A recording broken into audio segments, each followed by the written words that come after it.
mute your mic if it's too much there. Okay, all right. So everybody, this is Frederick Jones, and this is Saturday AM's Pilot Manga, the live one reveal, our very first effort with our Pilot Manga community to review brand new manga this year. So it's it's a new year.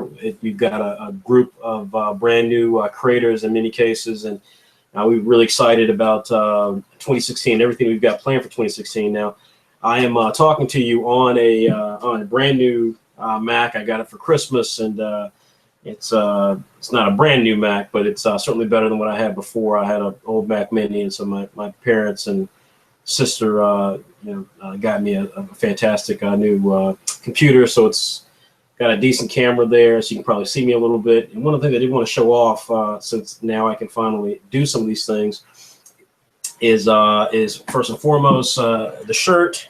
So you can see here I'm sporting a brand new Apple Black shirt. You can get one of those bad boys on our website, and every episode of Live Winter Reveal, as well as a couple of partnerships that we've got lined up across YouTube, including some brand new content we're going to have for our revamped YouTube channel.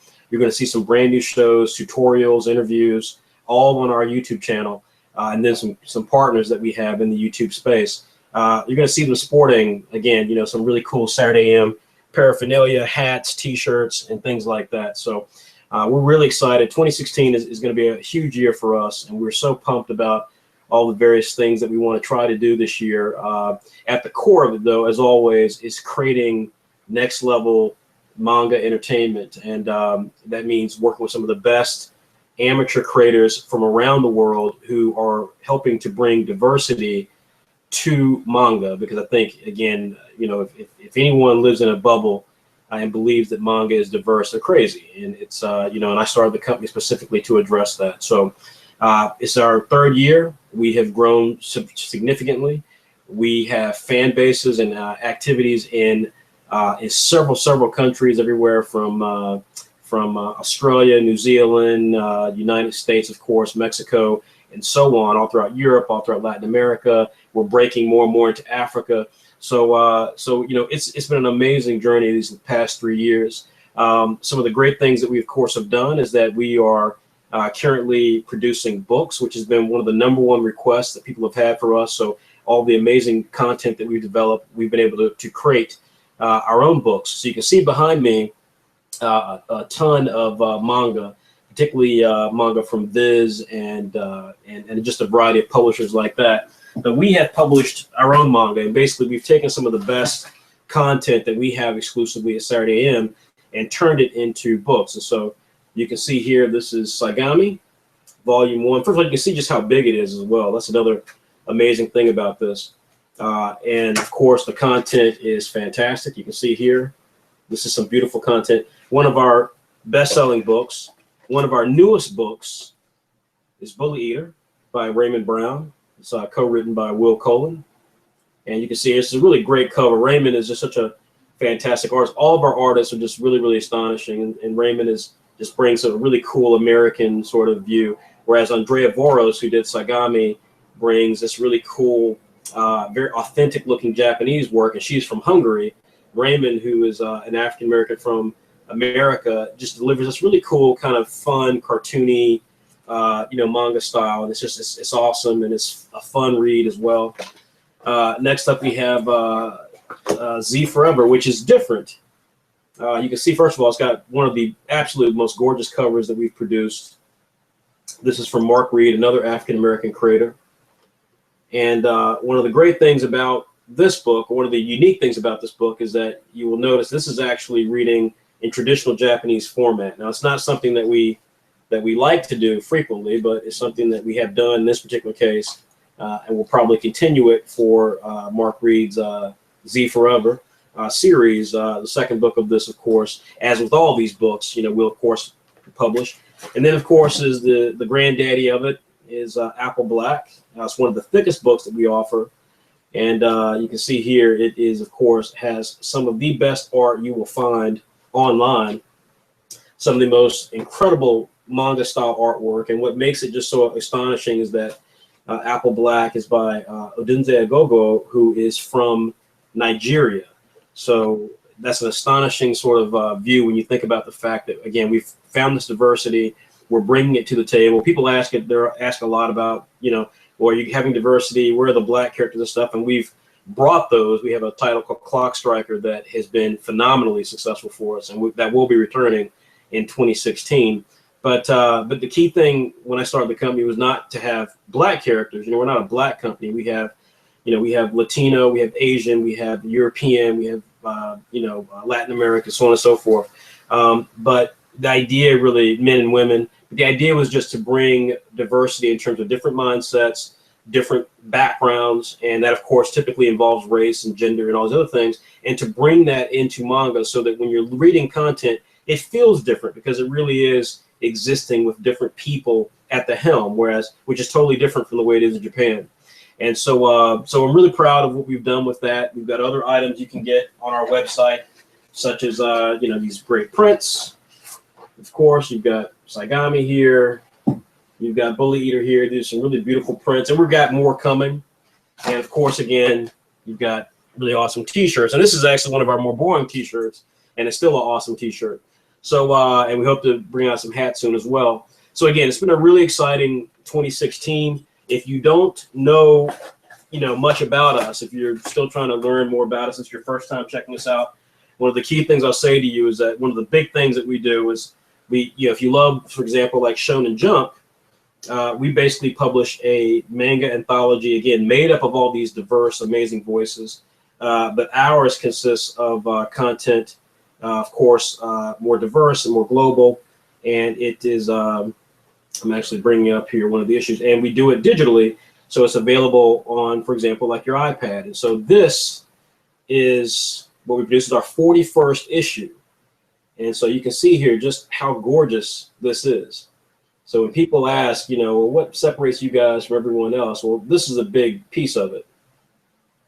Having this amazing, gorgeous, well-designed, astonishing content that we produce every 2 weeks without fail, and just consisting of some of the best creative talent you're going to find out there. You can see here we take great pride even in our advertising.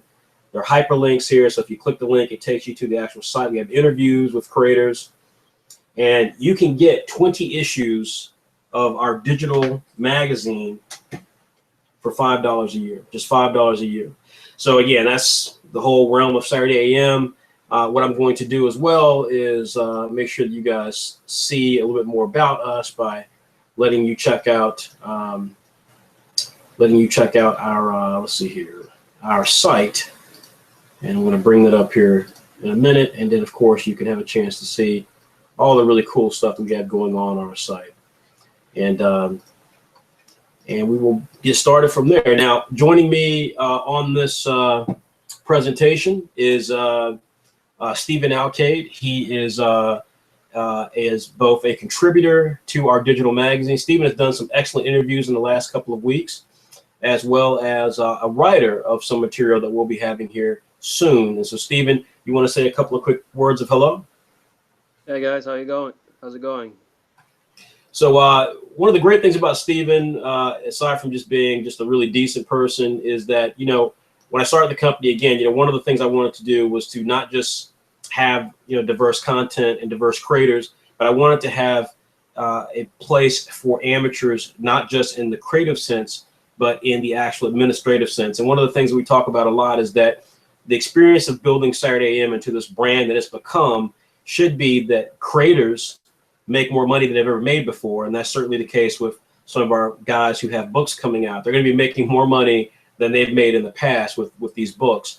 But the other thing is to then be able to actually produce a platform and a realm for people who want to work in the comic book industry to actually gain relevant experience.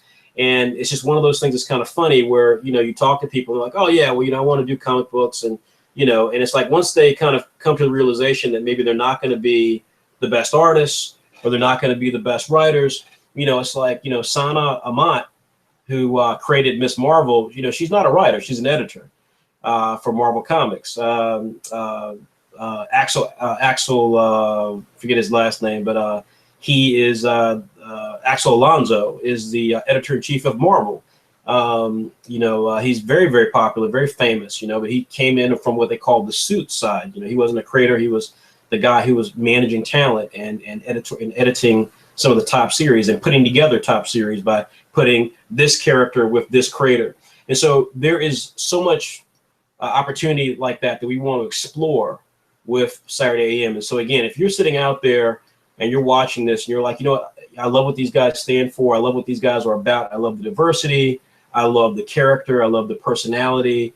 And I love the fact that they're committed to making opportunity for new and upcoming creators. If that is you, then, don't feel like you have to be a writer or artist. We're looking for marketing. We're looking for social media.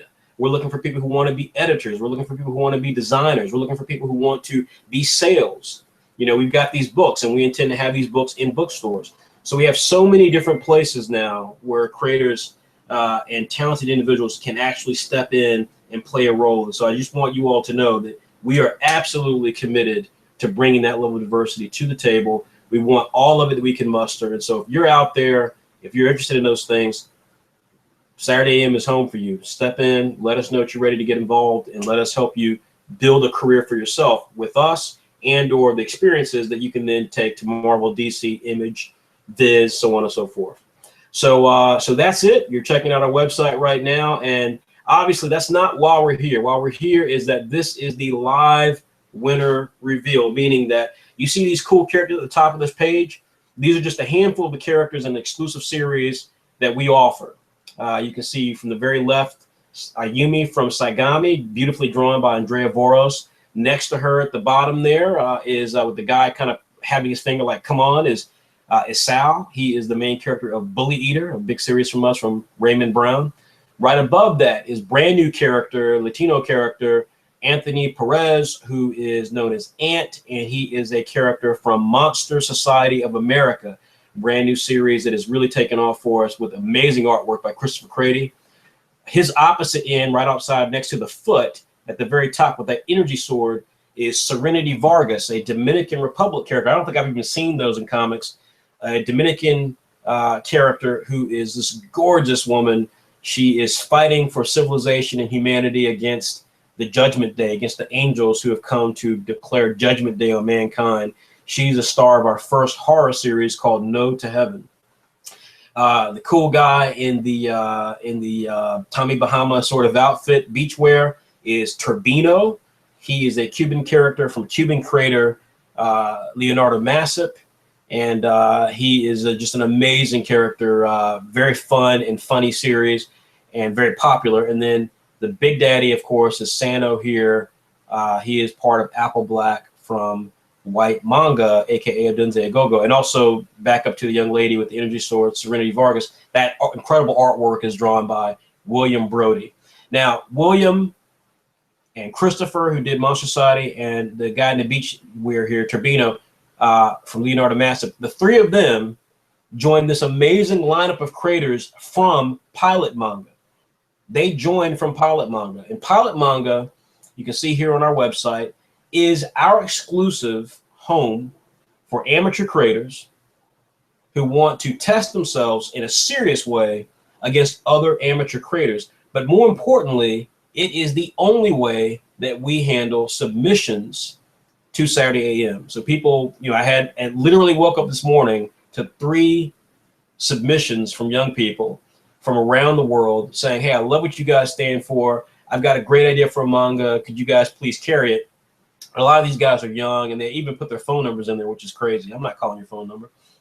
But what I think it shows, though, is that with Pilot Manga, and for those of you who are watching this for the first time, what makes this so different, what makes Saturday AM so unique, is that we're pretty transparent with the stuff that we do. And Pilot Manga is a great example of that, because this is an arena, it's an area where we actually focus on not just helping to discover new talent, but we work to develop talent so that they can actually become either partners within Saturday AM and can join the ranks of Adunze and Raymond and other creators like that, or they can take the skills they've learned from us, which is very intense, and they can take that comfortably and confidently to other places like like the other websites that you can find.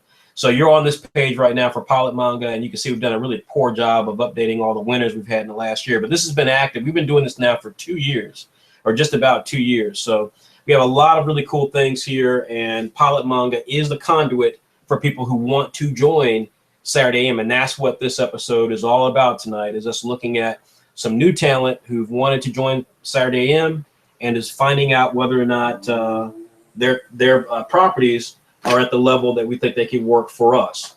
Now, we're going to get started here very shortly. The one thing I'll say to everyone is the following, and that is that, again, you know, I'm pretty blunt in my assessment of these titles. You know, I'm always trying to give a very full picture of what I think about it, which is great, because I think that, like I said, you know, if you've ever sent anything to Marvel or DC or Viz and never gotten a response, well, this is the opposite of that. We actually give you a response, and not only do we just give you a response, we actually give you the details about the response. So you're going to hear me actually go into actual professional corporate review of these material, and not all these creators are at the level of professional. Absolutely not. But you're going to hear me discuss their work in ways that will give them a true appreciation of their work at the level that it's at, so that they don't walk away having some sort of weird feeling about, well, you know, I wish he had said this, or I wish he said that, or what does he really think of this? They're going to know what I really think, and they're going to be able to take that information and use it for whatever purposes will best suit them. But you know, our whole mentality is truth and respect of the creative process, not to try to play some sort of game with people and lead them on, or in the case of some of the other companies, just not even talk to them at all. So that's what this whole evening's about. Again, Steven's going to give his opinions. Now, what I will say is that our editors, we do have a team of editors. They've actually reviewed all these properties, and so they actually have very focused views that they've outlined. So I'm going to be reading those as well. And so that's it. So this shouldn't take more than about an hour and a half, maybe 2 hours. We're going to dig into these material. You will be able to see some of the images that these guys have submitted, and we'll start from there. So if you've got any questions, you can submit them one of two ways. Our Facebook fan page, you can certainly access. That is at www.facebook.com/Saturday AM. Us all one word, and you can go there and post a comment in any one of the places that we have related to this particular title. If you're part of our Pilot Manga community, which is private on Facebook, you can post something there. And last but not least, if you do have the Chrome OS set up and you want to post a comment here within the application for Google Hangouts, not many people use this for some reason, but there's a Q&A button on the left-hand side, and you absolutely can post a comment there, and if I see it, I'll access it. So, and I believe some people may even do it on YouTube. So there's a variety of places where you can try to do so. We will certainly get to as many questions as we can, but for the most part, our objective is just to kind of run through as many of these, all of these titles, and declare a winner at the end of it. So that's pretty much it. We're going to go ahead and get started. So let's get started here. Like I said, I'm going to be pulling up each one of these titles so that you can view them. And share that with you while we are discussing the content. Okay, bear with me for a second here. I'm going to be pulling up the stuff so that you can see it.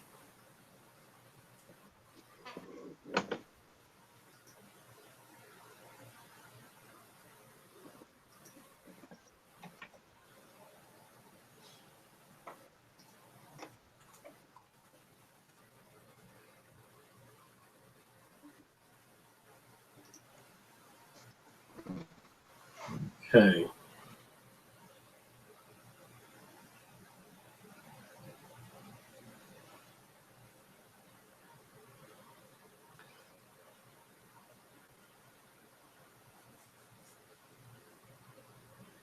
All right. So, Stephen, the very first one we're going to do is let's see here. I believe it's young man Ahmad. All right. Okay. So if you can go ahead and get that pulled up, and we will get started here. All right, I got it up. Okay, fantastic. All right. Okay, just give me 1 second here.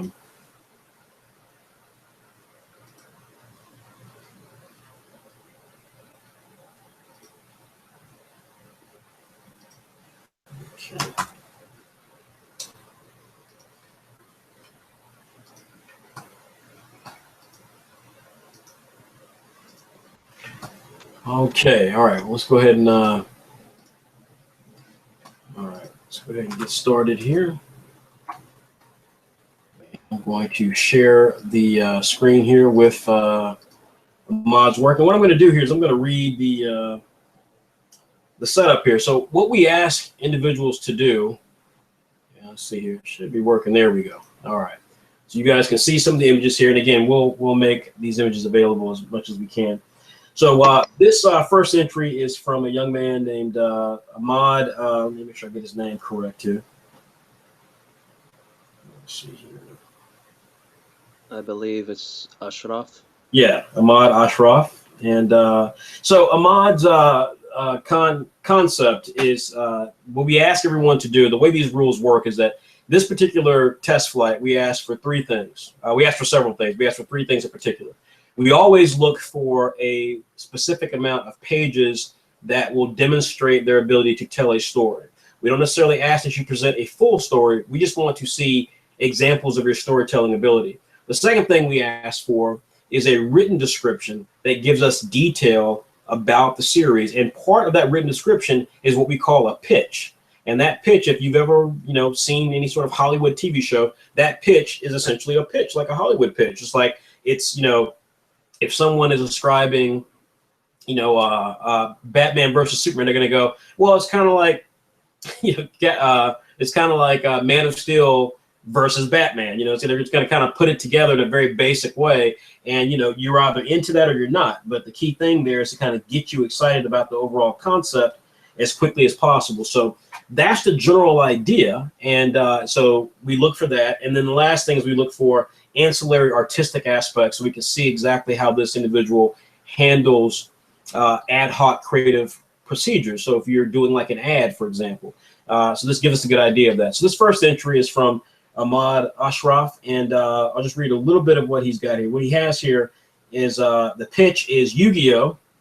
Meets Full Metal Alchemist Brotherhood. So he actually spells it out as Yu-Gi-Oh! All Series meets Full Metal Alchemist Brotherhood. And his concept is and understand that some of these individuals, as I said again, we're very proud of the fact that we speak to creators from all over the world. So some of their submitted works are not in the most fluid English. So I hope everyone will appreciate the hard work these guys put in and not chastise them for having maybe a little bit of broken English. So Ahmad says that his concept essentially is that he's got two characters, Yasmin and Hassan.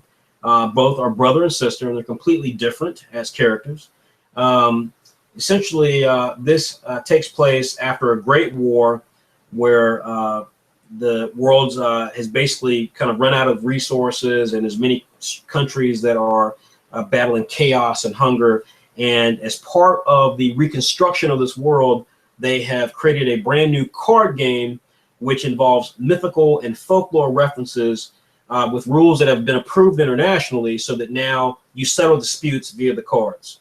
And one of the hooks is that some of the cards are real, so they can actually summon real physical creatures. So this is his concept, and I believe the concept is called Rebirth, and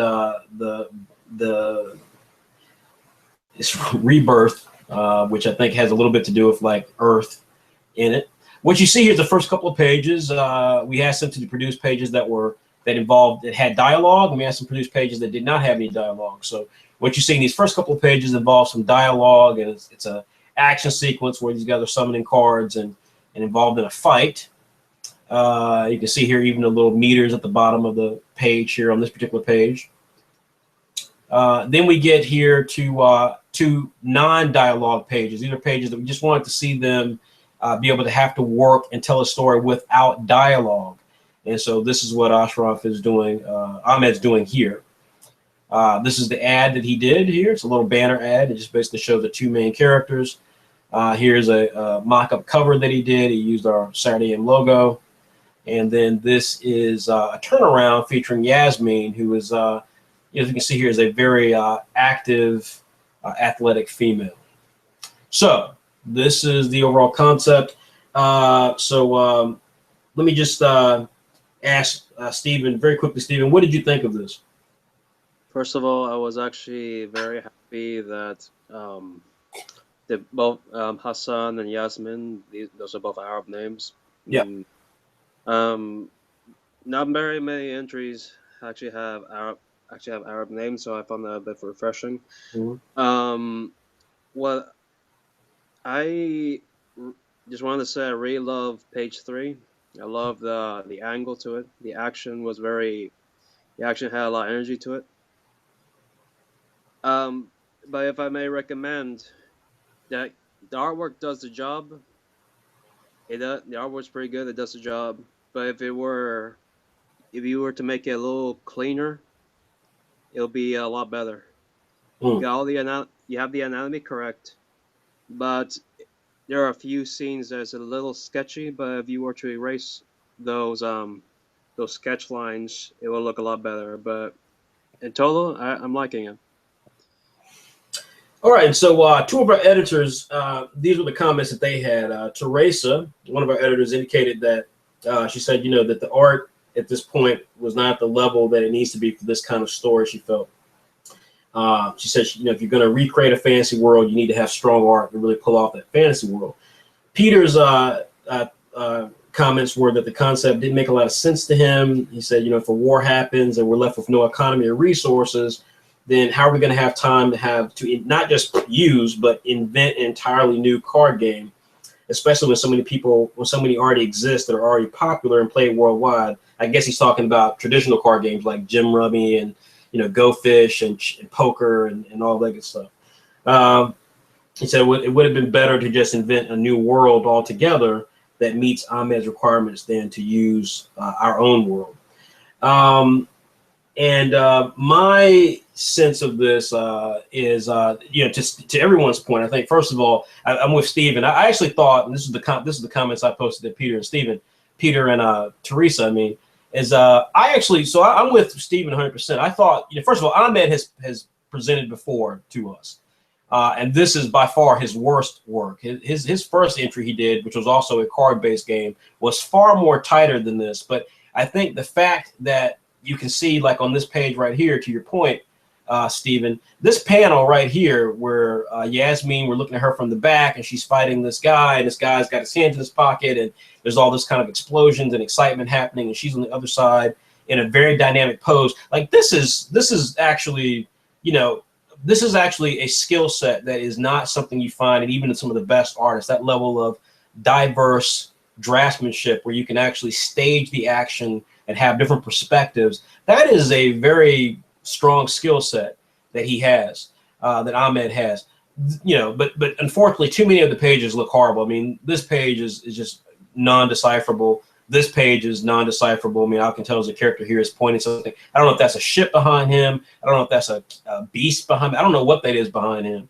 But I agree. But then again, when you come to this page, this again is something that, is a very strong setup. I can tell what's happening. I think it's, I say I think because I'm not, again, quite sure.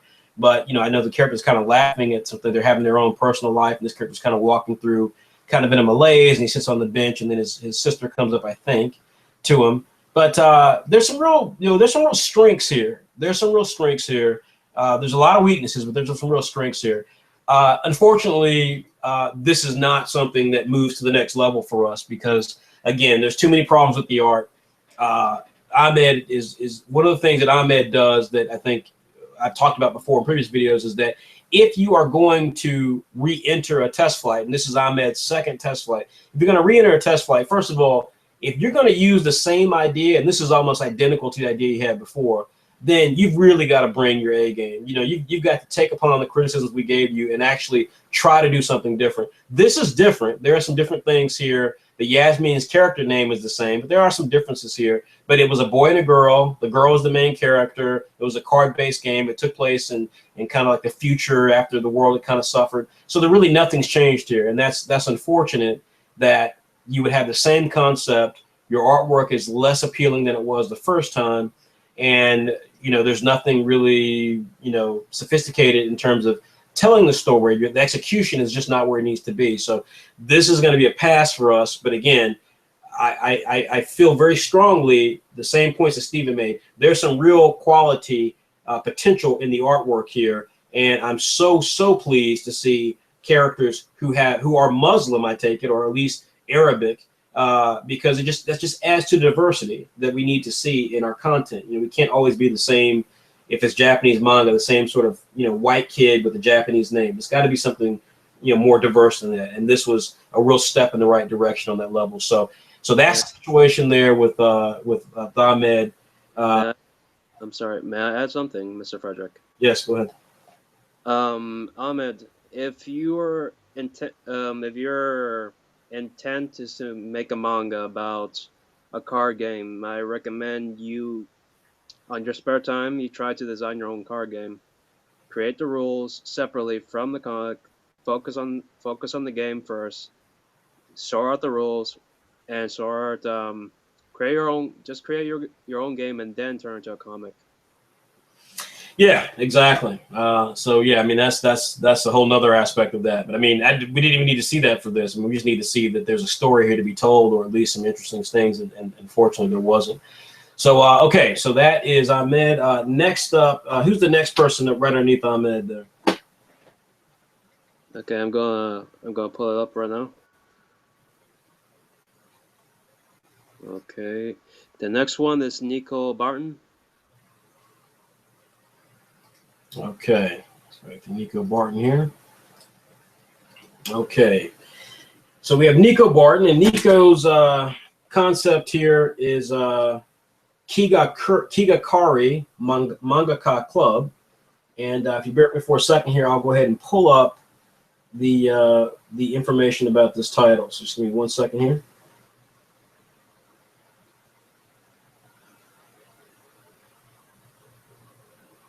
Okay. All right. And so I will, of course, run through some of these images as we're talking. This is a very high-res image, so you're going to see, unfortunately, a lot of let's see here if I can try to make it go full screen, because unfortunately the images are very big. There we go. All right. So I don't know if I can actually scroll to different sections here. Let's see if I can scroll to different parts of this. Can I? No, I can't.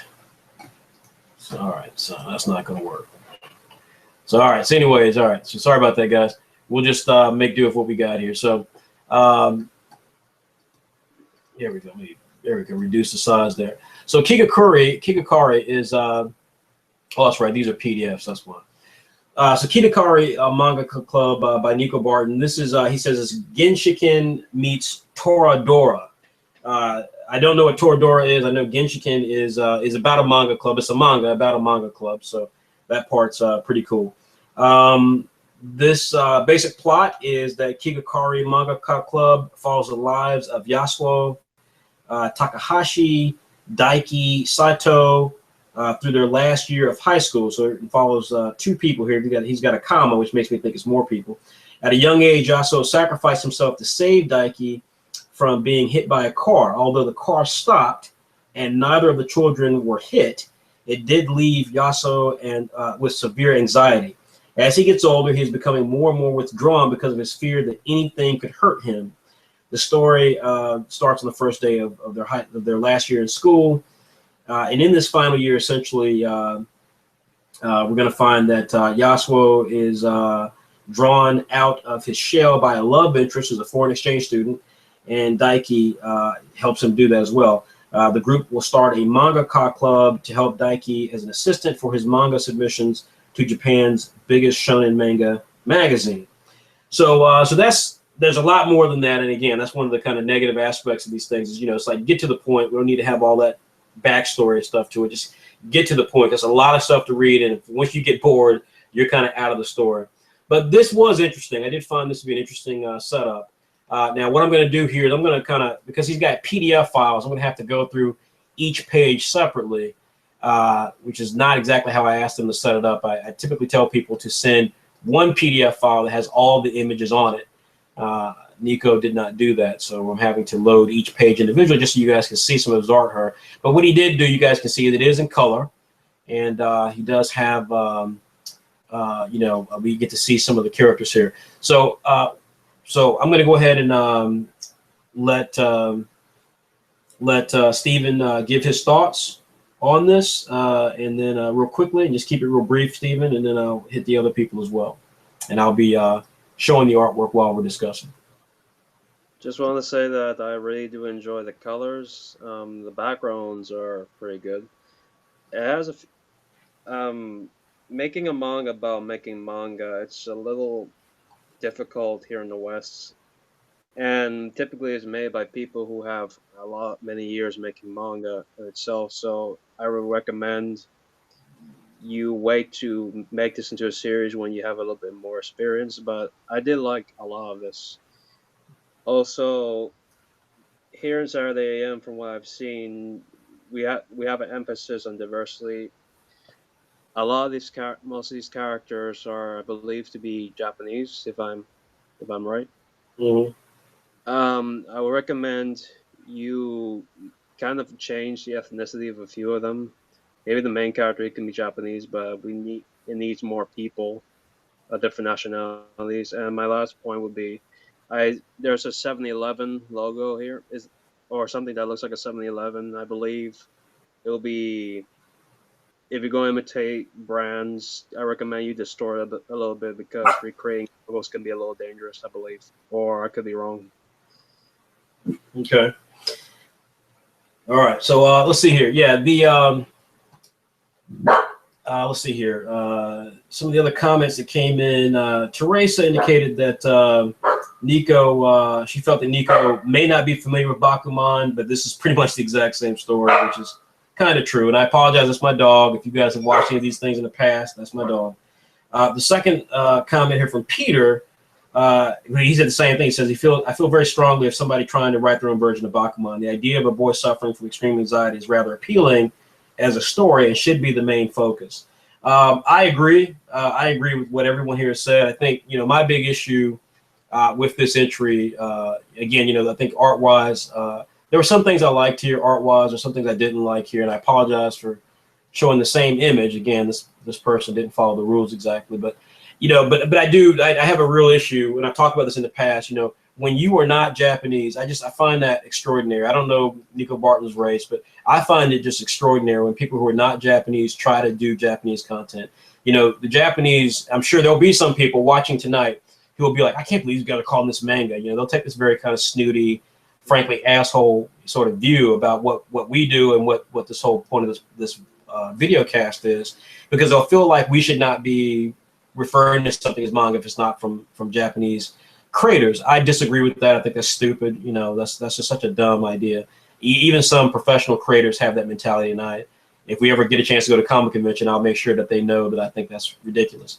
But what I do agree on is that when you are not Japanese, there's nothing sillier than trying to be Japanese, trying to tell stories from a Japanese perspective. You don't know what it's like to produce a manga. I don't know Nico Barton. I don't know this person's ethnicity, but I'm pretty confident they're not Japanese. And more importantly, the idea that you would try to present, you don't know what it's like to produce manga. You don't know what it's like to produce manga for a Japanese publishing house. It's an entirely different world to do it. We're trying to do something very similar in this country, but Viz, who is the American arm of Shueisha, they don't even have anything like what it's like in Japan. I mean, and they're owned by the Japanese company itself. So I just that automatically kind of turned me off. The artwork, of course, was not quite at the level that we'd like it to be. It was neat that it was in color, but there was a lot of stuff that was missing. Totally disagree with Steven. There are whole areas where there's no background whatsoever, or the backgrounds are not particularly detailed. And again, if you're going to do a slice of life sort of story, then having a background, like, this is not a background here. This is just kind of a grid. Again, I applaud the creator for even attempting to do things that maybe they're not particularly skilled at this point, but these are not backgrounds. These are not effective backgrounds, at least. So like I said, really didn't like the idea of this creator trying to emulate the Japanese. That's a real sticking point to me. And anyone who's watching our previous test flight knows this is something that I particularly don't like. But the bigger thing, and I couldn't agree with Peter more, was that this creator had an interesting idea. The idea of a character being so completely consumed by anxiety is an amazing story idea.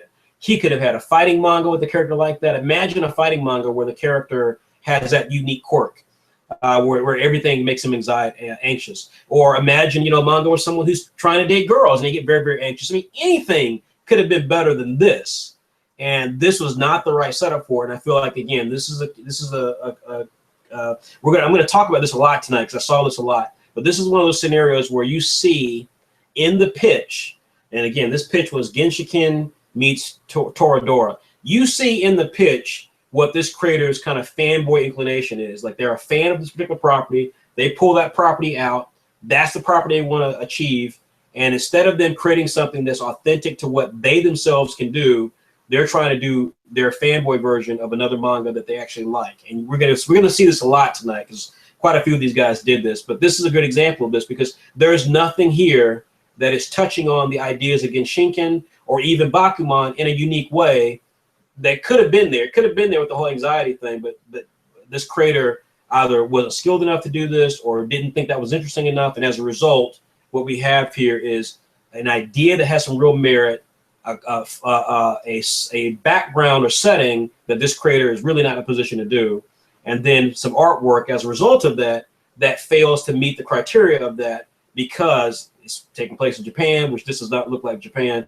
It's taking place, it's a slice of life manga, so it takes place in a real world. This creator is not necessarily at that level yet to deliver that. And so again, I give her a great deal of admiration for Nico to attempt this, but this was really not the sort of property that Nico should have tried at this point, at least not that we would have looked at in a serious way. So I'm not going to be able to move forward with this title either. Everyone, felt this title had some interesting elements, but just wasn't at the right fit for us. So next up, what do we have next? Okay, give me a second. Window Caudilla. Yes, sir. All right, so Window Caudilla. This is up next. Window's property is called Mighty Kick. It's called Mighty Kick. And bear with me a second. I'm going to pull up the information on Mighty Kick. Let's see here. All right, I remember this. This is actually a really fun manga. All right, so this is the pitch here is Goosebumps meets Detective Conan. And so the plot here is Mighty Kick is a well-known detective in town, but nobody had a clue that Mighty Kick is a pair of a 12-year-old kid named Mighty and an invisible talking horse that Mighty calls Kick, hence why they're called Mighty Kick. The police rely on them in solving unnatural cases, basically imagine X-Files. And that's pretty much it. He goes into some backstory, which is unimportant. This was actually a perfect setup in terms of presenting this to us. Now, I'm going to run through some of the Mighty Kick stuff here. You see some of the turnarounds, which is a fantastic, the character here looks really unique. He's different.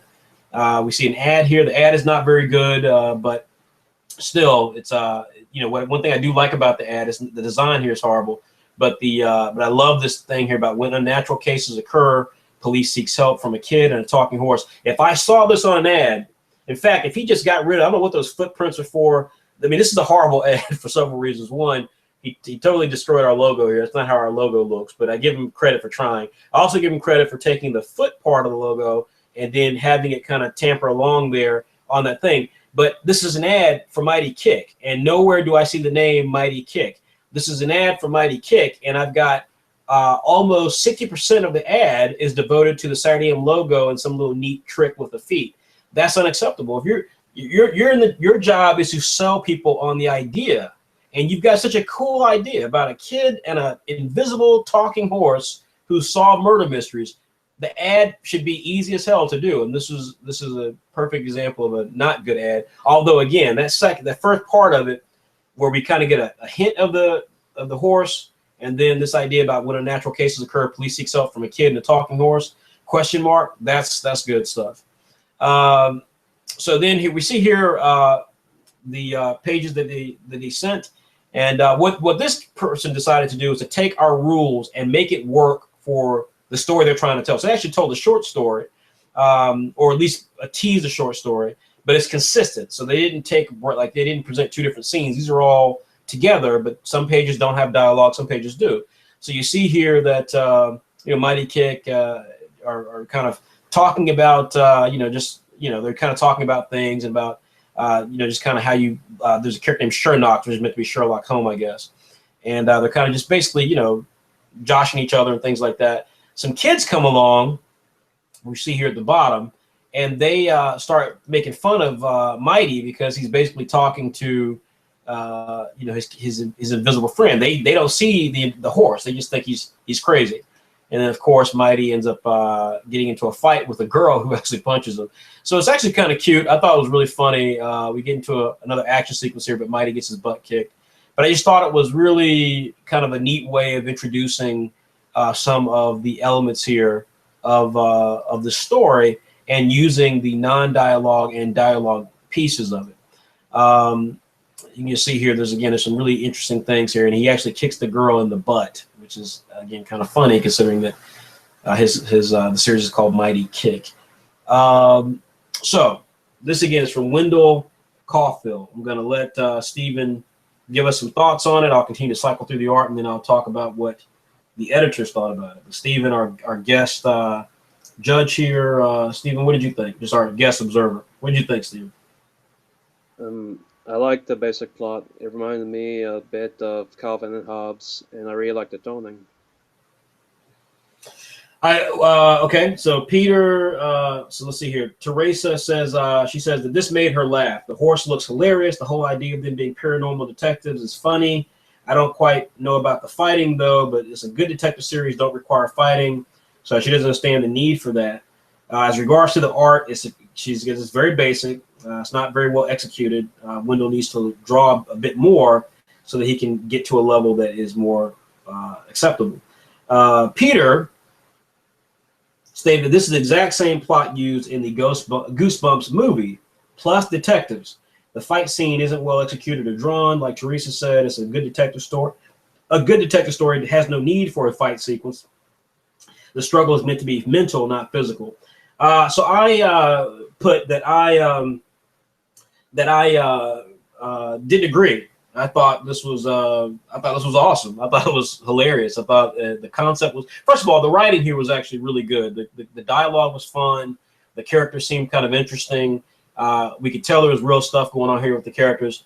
And this idea as well that Peter and Teresa said about, there's no fight sequences in these types of stories. I totally disagree with that. That's ridiculous. I mean, a detective story can have fight sequences. I mean, there's all sorts of detective stories, at least here in America, where the character is kind of a badass. Batman is a detective, for God's sake. So I actually really thought this was a real pleasant surprise. It was totally original. I really, really enjoyed it. Now, is the artwork good? No, but again, I'm looking at concepts that I think could work under certain circumstances. And in this case, if this creator worked with a writer, worked with an artist, I think this could be a really awesome series. So I actually would love for you guys to check this content out. So we're going to have this in the next issue of Saturday AM, issue 44. And when that issue comes out, it'll be free. And you guys can judge for yourselves. You guys will be able to vote and save this title if you think this title has merit. So we're going to move on from there. Stephen, any other words on that? No, that was just, I kind of like the logo.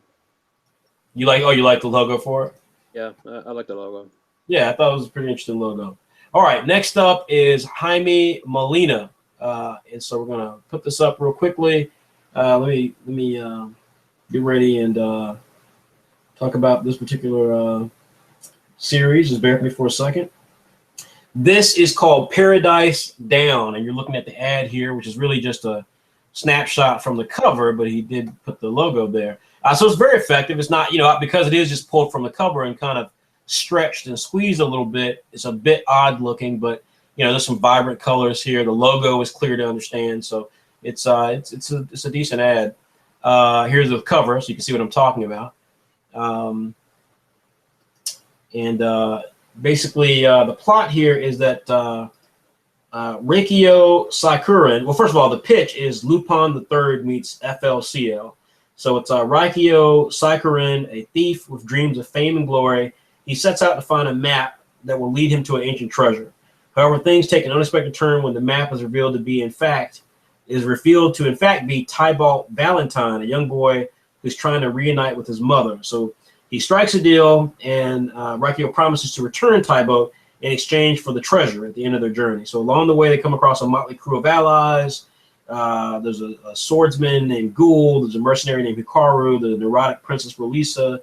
And basically join their crew on their adventure as they raise hell and rob their victims blind along the way. So that is Paradise Down. And we can see here some of the pages.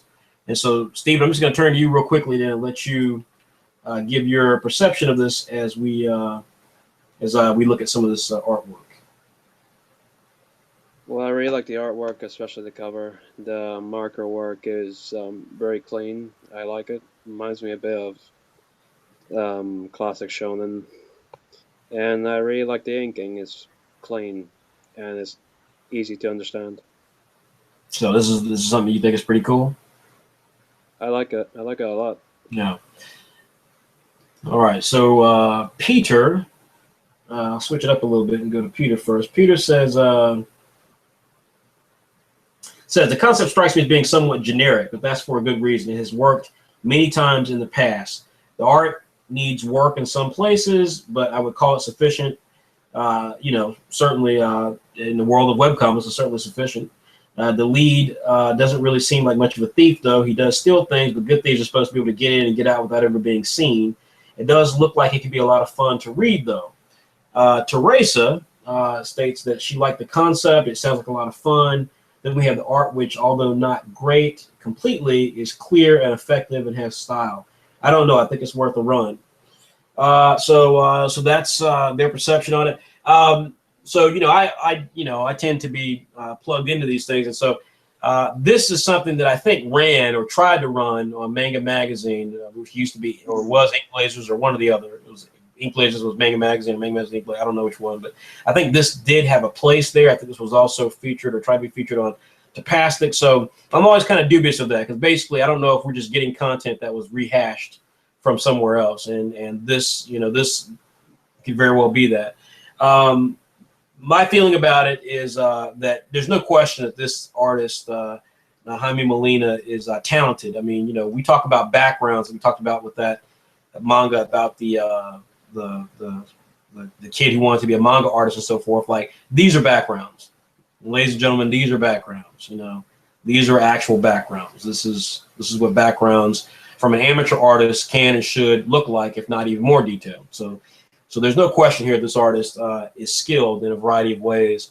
The plot, this is, I'm going to assume this artist is a big fan of Fairy Tail and a big fan of One Piece, because this is essentially those things, but with Lupin. So I didn't catch the FLCL. I felt that was kind of a crazy reference because there's nothing in this that came across as fooly cooly. I didn't see that at all, so I don't even know where that came from, except maybe that's a fanboy thing. I don't know. This is very easily, though, related to One Piece and Fairy Tail. That being said, I can't say I was in love with the plot because to Peter's point, was very generic, but that's okay.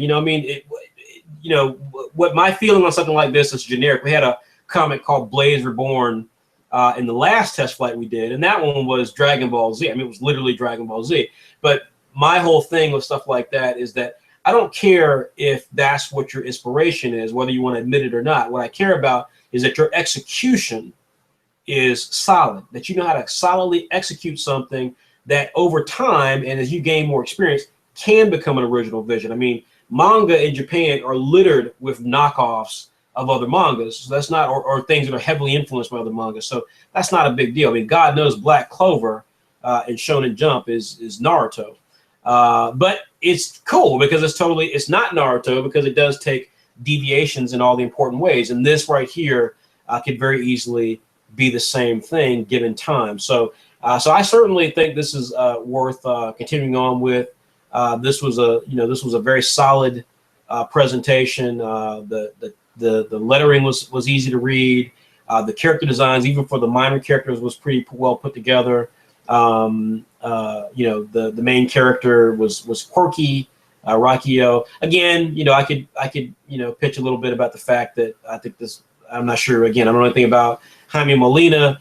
Assuming that he would be Latino, it's like, why couldn't these characters have been, could been Hispanic? It's like this constant fascination with trying to mimic the Japanese when the style is the only thing that really matters. The character names and so forth don't. I just, personally, I just always find that ridiculous. But I did, again, like a lot of this. The artwork is refreshing in so many ways, particularly at this level. So this is definitely a keeper. All right. So next up is what's next up for us, Stephen? Next up is I've got it, Jane Casey. All right. Next up is Jane Casey. So I'm going to get ready to do Jane Casey. And then, guys, what we're going to do is we're going to take a minor break after this. We're going to try to take a break every 5 entries. I'll check for any questions or comments you may have. If you need to take a pee-pee break, you can do that as well. You need to take an alcohol break. Don't recommend it, but that's what I'm going to do. All right, so next up is Jane Casey, and she has a title. Let me see if I can pull it up here. Let's see, Jane Casey. It's called Revelation of Kings, and Revelation of Kings. It's darker than black meets chrome-shelled regions. Now, I don't know what chrome-shelled regions is. If I have time, but in between everything I do at Saturday AM, I try to look up these references where I don't know what they are. I didn't have time in this case. I'm doing too much stuff, so didn't have time. So I don't know what that is, and that may hurt my understanding of it, but I didn't know what that was. The Revelation of Kings takes place in the year 3046, where there exists a future civilization committed to no sole government but a king, who has hired a hand of elite class assassins infused with a man-made serum named Abel's blood. With heightened tolerance and enhanced senses, they must combat the failed experiments of mankind's past while coming to the realization of their actions, falling in love, and discovering what it means to be human. So that's pretty much the setup there. I'm going to scroll through some of these pages for you folks. And Stephen, do you want to go first and say what you thought, or do you want me to pull Peter and Teresa in? Sure. You want to go? Yeah. Go ahead. I admire their resolve to create backgrounds and such, but I recommend you improve a little bit on the anatomy. But so far, I'm liking bits and pieces of it. Okay. Let's see here. So let me see here. I'm kind of scrolling through. So action sequence that went on there, and this is all action sequence taking place with no dialogue. So a lot of people who did that. I think this is the cover for Revelation of Kings. This is the ad. And last but not least, this is a second cover for Revelation of Kings. All right, so this is from Jane Casey. So let's run through some of these comments here. Peter indicated that the art needs a lot of work and the concept is lacking some key details. He felt that is this the last city of Earth? He wasn't sure if that's the case. Are we in the future? Which I think we are in the future. I think it says that. If so, why are they using swords and crossbows instead of guns? What makes these monsters so dangerous? Is there a lot of them? Do they have superhuman abilities or both? Are they intelligent? Can they plan? This could easily be an engaging story, but without knowing a lot of the details behind this, he says it's hard to understand what the stakes are since you care about the characters. Teresa stated that the art, although very faulty at a technical level, has a very unique line. Jane needs to work on perspective and anatomy a lot, but she has a nice line and a good eye for visual narrative. The story didn't include many details, but it sounds interesting enough art-wise. It will take Jane a few more years to be at the level she needs to be at, but for the minute, she can try to write while practicing her drawing. So that's that. So my comment to it was much like everyone else said. I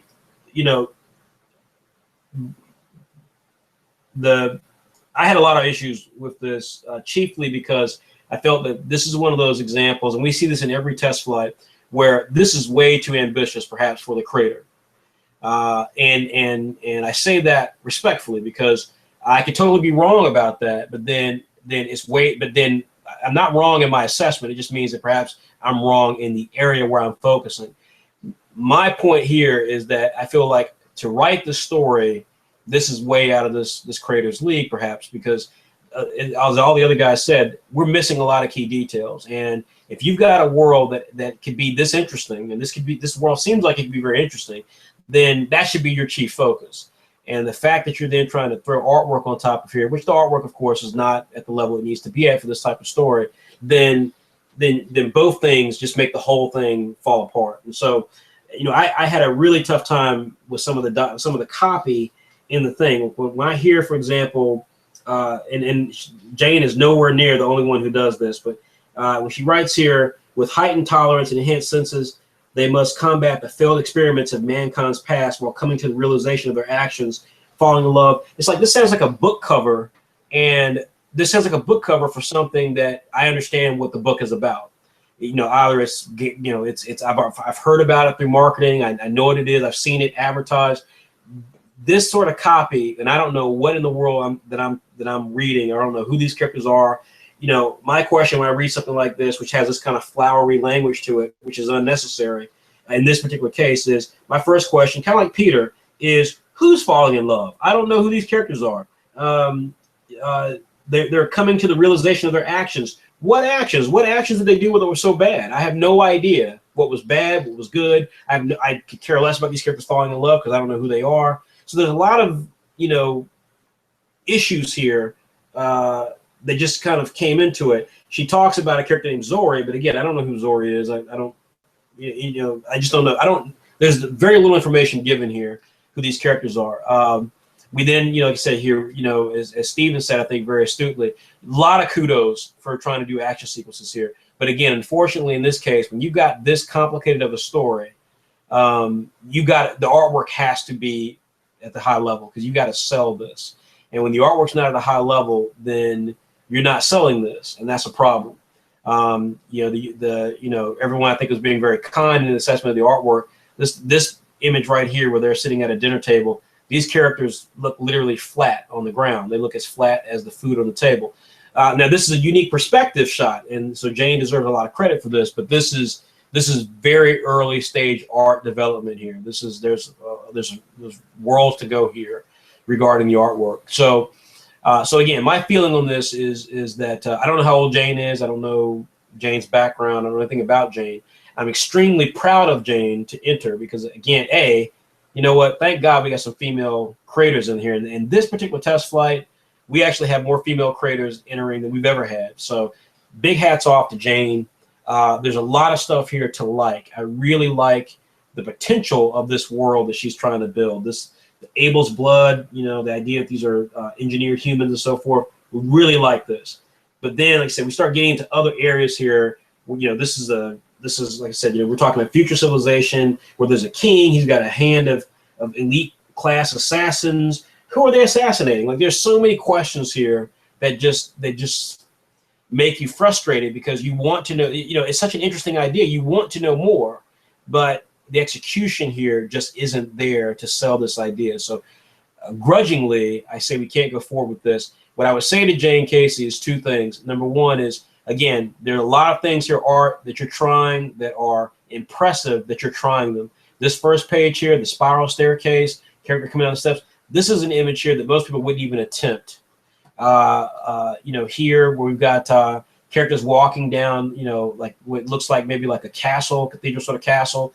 I can see the little flag here that you don't see on castles. You've got the kind of stone cement setup of the columns and so forth. Like like the fact you even attempted to put that detail in there speaks very highly of you.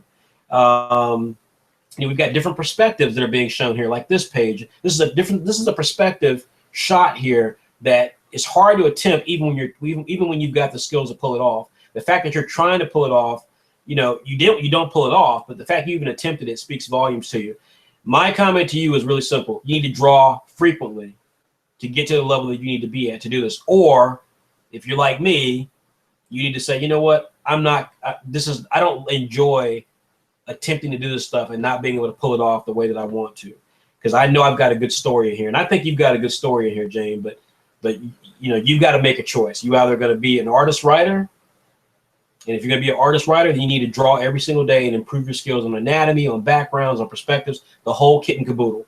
If you want to be a writer, then you need to focus on being a writer, and therefore then really drill down and be able to tell this story, and then partner with an artist, or you know, or enter one of our other contests where you can partner with an artist, so that you can actually deliver this the way you intend, but with someone who actually can pull off your artwork. So that would be my comments here. But again, we can't go forward with this particular title. And kudos to Jane, though. I like the name Revelation of Kings as well. All right, so we are now at our first break. We have another 5 entries coming up. I'm going to take a break here and chat with folks, see how things are going. So we got quite a few viewers tonight. So I want to say thanks everybody for viewing this. I'm going to take a sip of my power mug here, which is full of Go Juice. Stephen, how was your day today, buddy? Sorry? How was your day today? It was very good. What did you do?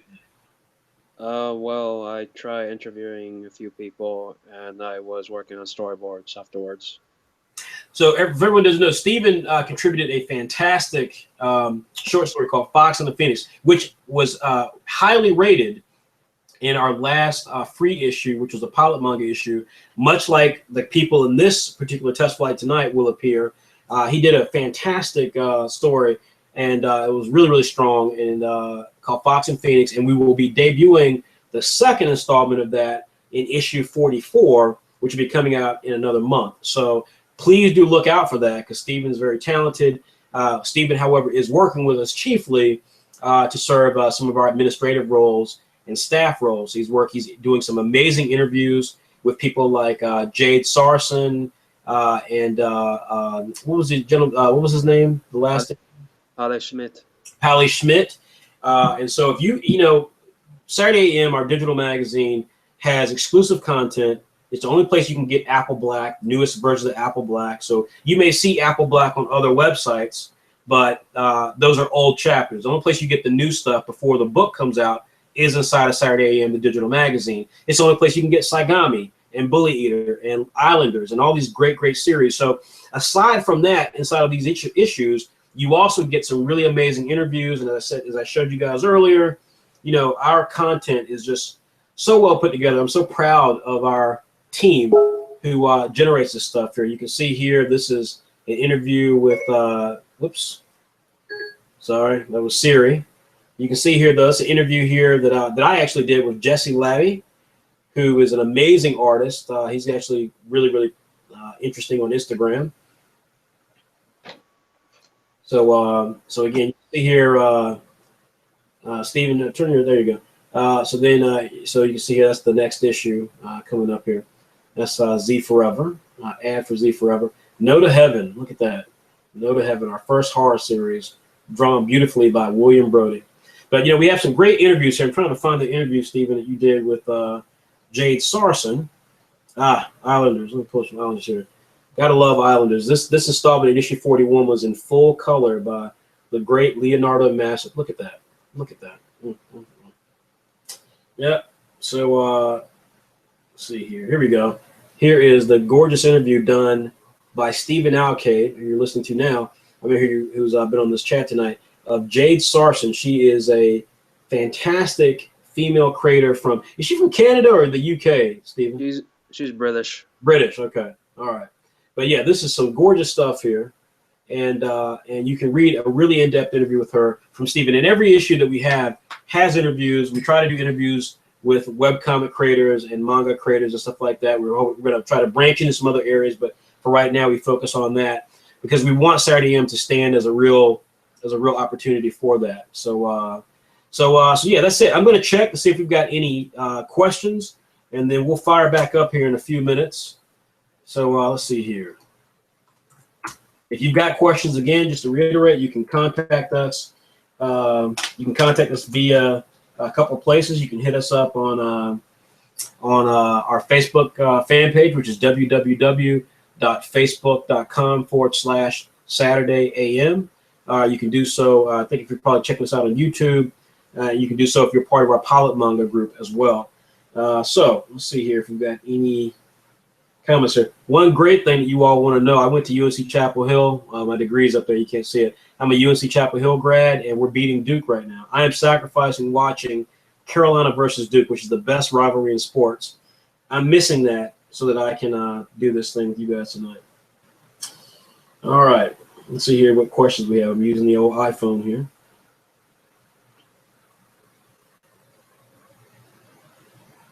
Okay. All right, let's see here. All right, so far nothing on our Pilot Manga page. Let's see what we have here on our Facebook fan page. Let's see here.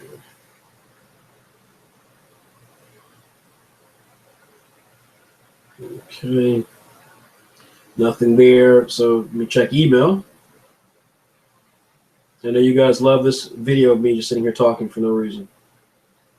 Let's see here. We do have some comments on YouTube. No, well, just someone saying let the games begin. Someone said believe in the heart of the cards. Every Yu-Gi-Oh series ever. Miles O'Brien says he likes how Mighty put the top back on the trash can. That shows character. That's true. Samuel Gata says he thinks he could try next time. He really enjoys the works. And that's great. I'm glad that everyone is enjoying this episode and this show. Let's see here. We got someone named Zaft Sumori. Okay, so this is another individual who is a young creator who would like to participate with us in the future. So all right, so that's cool. So Stephen, are you back yet, buddy? All right, Stephen had gone off to go to the little boy's room. I should have told you that, but we keep no secrets here at Saturday AM. Remember, folks, if you want to support our creators, you got a couple of ways to do so. I'm sporting an Apple Black shirt. All future videos that we're going to do on our new YouTube channel, which includes tutorials. We've got some really cool tutorials coming up.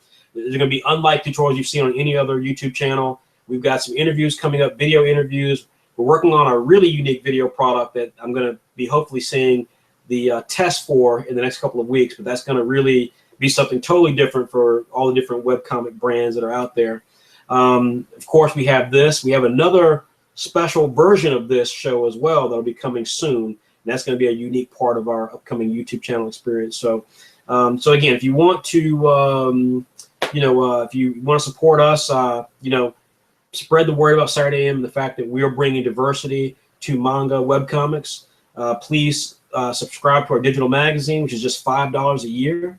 You get 20 issues for just $5 a year. If you want to support our creators further, you can purchase our tanks. These are gigantic graphic novels that feature the stories from all of our top series. We've got more coming next year. Right now we have 4 out. We have Z Forever, Apple Black, Bully Eater, and Saigami, and we have hopefully 2 more coming soon. But you can find all this stuff out on our website, www.saturday-am.com. So, all right, I think we're ready to go again. Steven, you ready? You're back? Okay, perfect. Let us get cracking. One quick thing I did want to show everybody in terms of reading our digital magazine is that's how it looks, of course, if you're looking at it in that view. But it also does that. I love our digital magazine. I love it. We really are operating at a very high level in the digital magazine. I don't think anyone can challenge us on how strong our digital magazine is. A lot of people thought we were crazy. They told me I was crazy when I said we were going to do this, and look at them now. All right, so let us get back into the goodness here, and let us explore more of these great series. So next up is David Harrell. David Harrell. So can you pull it up there, Stephen? Yes, sir. All right. And I'm going to pull it up for you folks who are viewing this. Bear with me for a second. I'm sure you're tired of looking at me.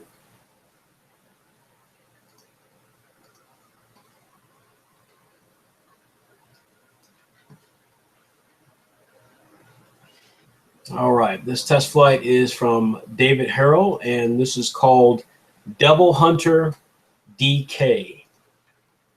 And Stephen, why don't we switch it up this time? Would you like to read the synopsis for Devil Hunter DK, the pitch, and then just the synopsis for it? Is the synopsis on the chart? It is. I'll tell you what, I'll do it because it makes it'll be a bit more time consuming. So I'll do it, and we'll see here. Is this not pulling up?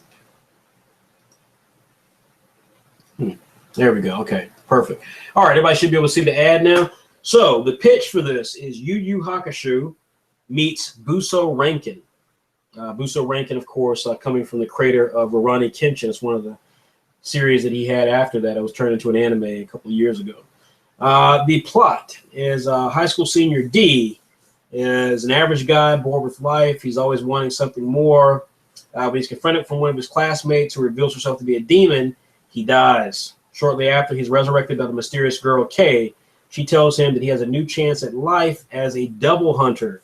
Wanting to live, he takes on this new chance at life and is dragged into a war millennia old between demon hierarchy and angels. So this is the plot of Devil Hunter DK.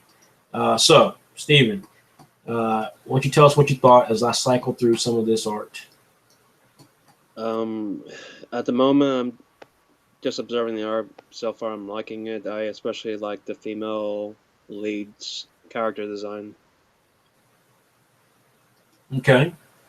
Let's see here. Let me get to some of the other comments here. You guys can see some of the art here, and this is some of the art that has dialogue to it. And then you're going to see here in a minute the cover. And so, of course, the young man is D, and the girl is named K. And then this is a image of D as he is lamenting the death of someone.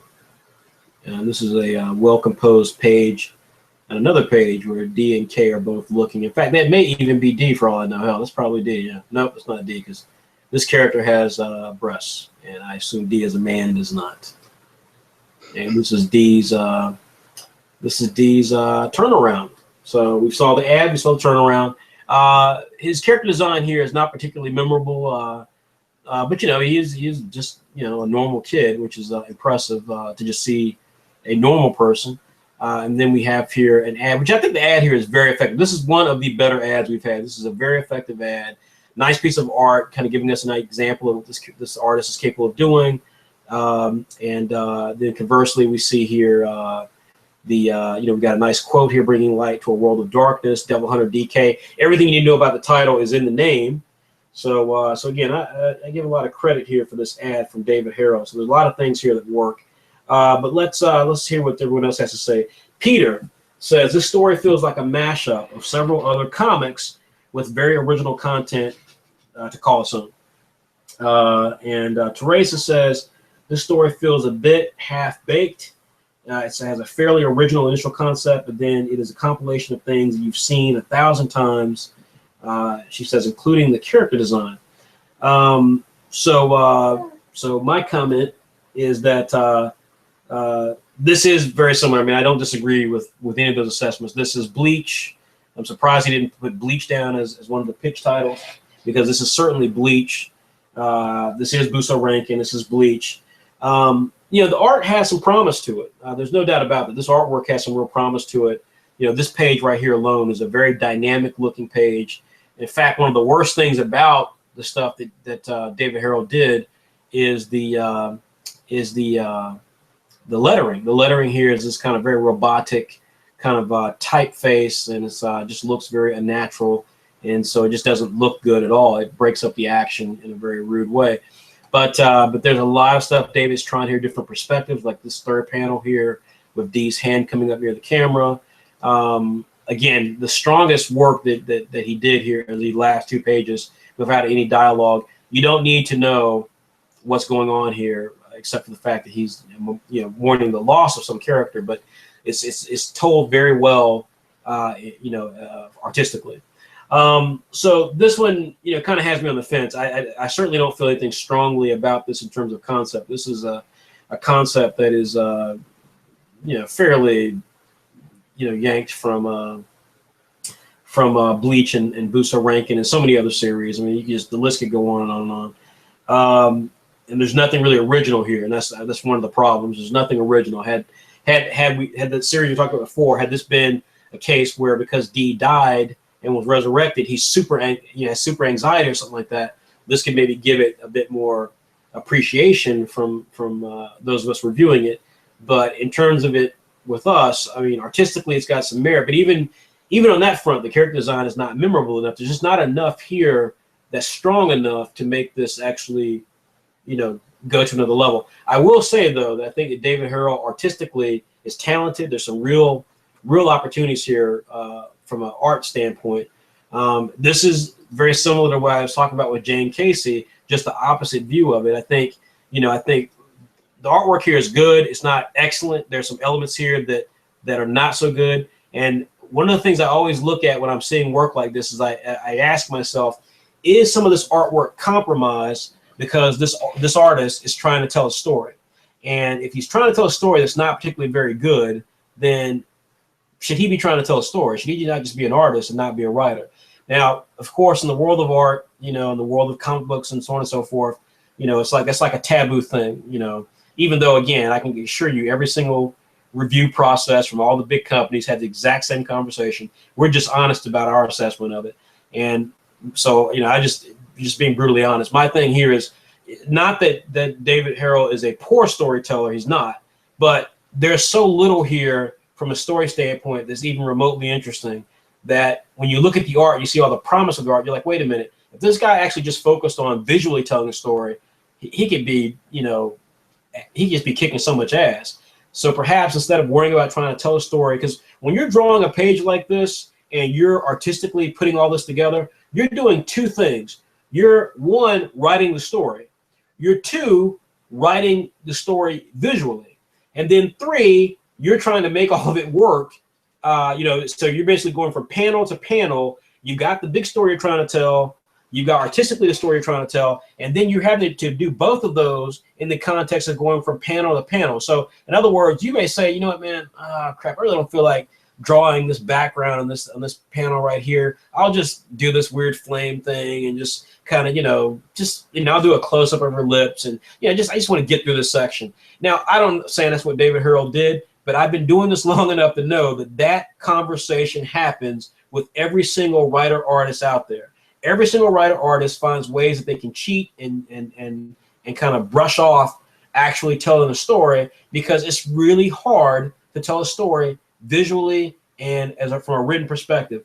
And at some point, it'll happen where you're going to get that lesson that says, you know what, I'm not a writer or I'm not an artist. Jane Casey, as we saw earlier, very well may say, you know what, it's going to take me too long to try to be an artist at the caliber I'll need to be to tell my stories. And it very well may be the case with David Harrell that, you know what, I've got too much to gain from being an awesome artist, that trying to tell a story, even a basic story like this, and it not hitting the way that I want it to hit, may just tell me that I need to just step away from worrying about writing at this point and instead focus on partnering up with a good writer and knocking it out the park from an art standpoint. I'm not suggesting David Harrell do that, just like I didn't suggest that Jane Casey do it, but I am saying that these are sort of things that weigh on me when I'm looking at this, because I can say right now that I don't see enough here to be anywhere near the sort of uniqueness from a story standpoint that I want, and the execution was not strong enough for me to give a pass to a generic idea. But the artwork here is very strong, and so, like I said, I'm looking at David Harrell thinking, there's some real stuff here artistically. What we will do with this is we'll present it inside of the magazine. We'll let you guys choose whether or not you think this has some merit, and we'll go from there. So that's David Harrell. Let us now move on to our second in this next phase of the review, and it's 8:02, so we've We've been at this now about an hour and a half, so we've got still a little ways to go. Let's see here. Next up is Christian Sandino. I believe he worked with Elijah Duncan on this. So let us go to this now.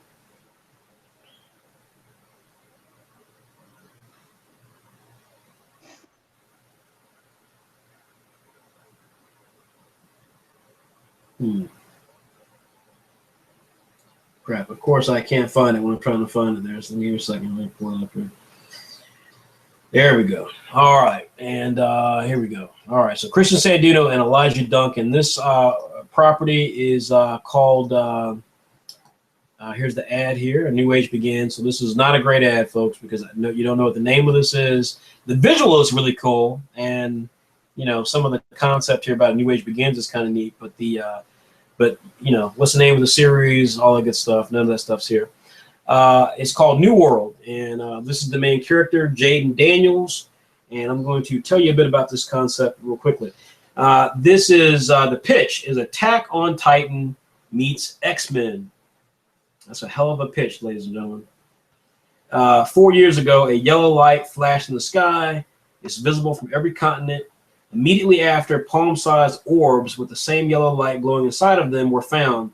When touched, they give the user unspeakable powers. Those gifted by these orbs are called mutes, and they are what will help forge a path for the new world.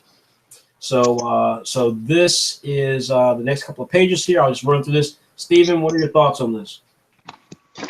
From what I've seen so far, I'm liking the artwork is a little stronger than a lot of the previous entries, especially like 1, 2, 3, 4. Panel 6 of page 1. The illustrated character, he's very well drawn, and those are my thoughts.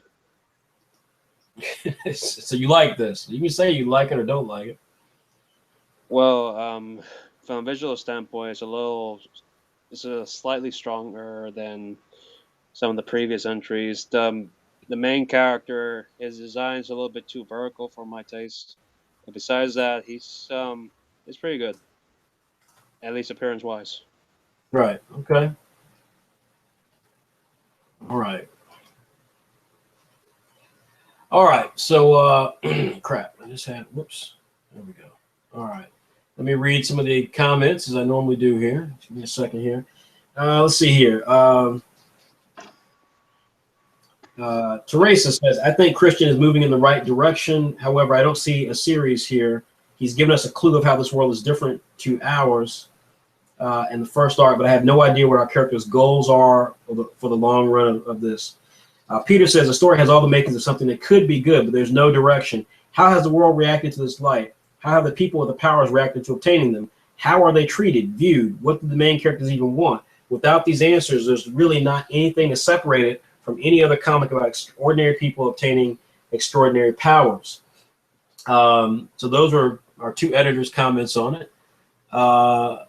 Let me say that, so, you know, these last 2 pages. One of the things I did notice, by the way, is that when people had to do the non-dialogue pages, all of them pretty much did the same thing. They basically were like, well, how do I do a non-dialogue page? And they basically did it by showing a character reminiscing about the past and shedding a tear at the end, you know, because they missed their family or their parents died or something like that. So, you know, hey, it's effective, and it does. And in Christian's case here, he did a great job artistically of demonstrating that. So it's great. This is one of the worst pitches I have ever in my entire life heard. Attack on Titans meets X-Men. It is absurd. There is nothing about this as Attack on Titans at all. X-Men, you know, like, again, you could, I mean, okay, fair enough on X-Men, but Attack on Titan, really? Like that that was ridiculous, because there's nothing in here that looks Attack on Titan. And if you're going to say that, then you're responsible for kind of showing what is the Attack on Titan here. We've heard some pretty poor pitches tonight, but this was one of the worst pitches, because this makes no sense whatsoever. You know, there was a moment in the story that was more interesting to me than everything else that was said, and that was when let me see if I can find it here. It's when the young man here. Let's see here. Let's see here. Okay, yeah, right here. This guy's going to shoot. He's shooting at the main character, Jaden, and because they were threatening some young girl, and Jaden stepped in as a superhero or something like that. He fires his gun. The bullets are heading towards Jaden. Jaden, you know, not drawn particularly well, but Jaden basically kind of dances around the bullets. And then the guy says, "Did you just moonwalk out of the way?" And I just thought, like, I was like, that right there is more intriguing than anything that was written in that document. You know, the idea of a character who dances for his fighting scenes is like awesome. I just thought that was that right there alone was just awesome. But yeah, I mean, this is generic. I mean, this is kind of like what we were just talking about in the previous entry. This is extremely generic. Again, executed very, very well artistically, but the story is so generic. I mean, like, you know, there's orbs, people have powers. So what? Like, what is the point of that? Like, you know, this is an example I've talked about many times where when you're presenting an idea, you've got to get the balance right. You know, too many people spend decades, it feels like decades, writing all this extraneous backstory. You know, 30 years ago there was this conflict and this secret sauce, this secret you know, cabal called the Doomsday, you know, whatever. And it usually has some weird, pretentious name. And they go into all this history. And 30 years later, this happens. And now, 5 years after that, we meet the main character. And it's like, that is a bunch of bullshit that no one's going to have time to read all that just to get to what the plot is today. This is the exact opposite of that. This is where you've given us a threadbare idea of what the plot is. X-Men. It's X-Men. These guys touch an orb. It's X-Men. Or Inhumans. It could be anything, because this is a very generic idea. But then, like, but that's it. We don't know anything about the character. We don't know anything. Why do we care about the character? What would be interesting? What makes this different for X-Men? So this is, you know, there's just nothing there. There's no there, and this is where a little bit more context would have been great. But there's just not enough context here to get excited about. Again, what I do credit Elijah and Christian on, the art. The art, again, it's not perfect, but it certainly is strong enough. I mean, this is, you know, we're an amateur company. This is an amateur series that has some real positive things. It's got different perspectives. It's got diverse looking characters. It's got you know, different you know, the lettering is not great, but it's you know, certainly readable. You know, there's just enough stuff here that's strong. The dialogue is pretty good. I love that moonwalk line, and then this character here with the gun, he never speaks. So the other guys, you know, Jaden's, he's like, oh, so you do speak. So there's a lot of stuff here that was executed in a good context. But there's nothing here to be ultra excited about, or at least it was not presented to us. So this is not like some of the other entries tonight. I definitely think the fans should check this out and judge this to whether or not this continues. And we'll talk more about that shortly, you know, towards the end of the night. But this is not something that gets our immediate seal of approval at all. It's just not there. Enough stuff here to have liked, but not enough stuff there. And again, I think, and the ad is great, because the ad really is a perfect example of everything that's wrong with this story. The ad, a new age begins. We see a finger with some energy coming out of it. Tells you nothing. Doesn't tell you why a new age begins.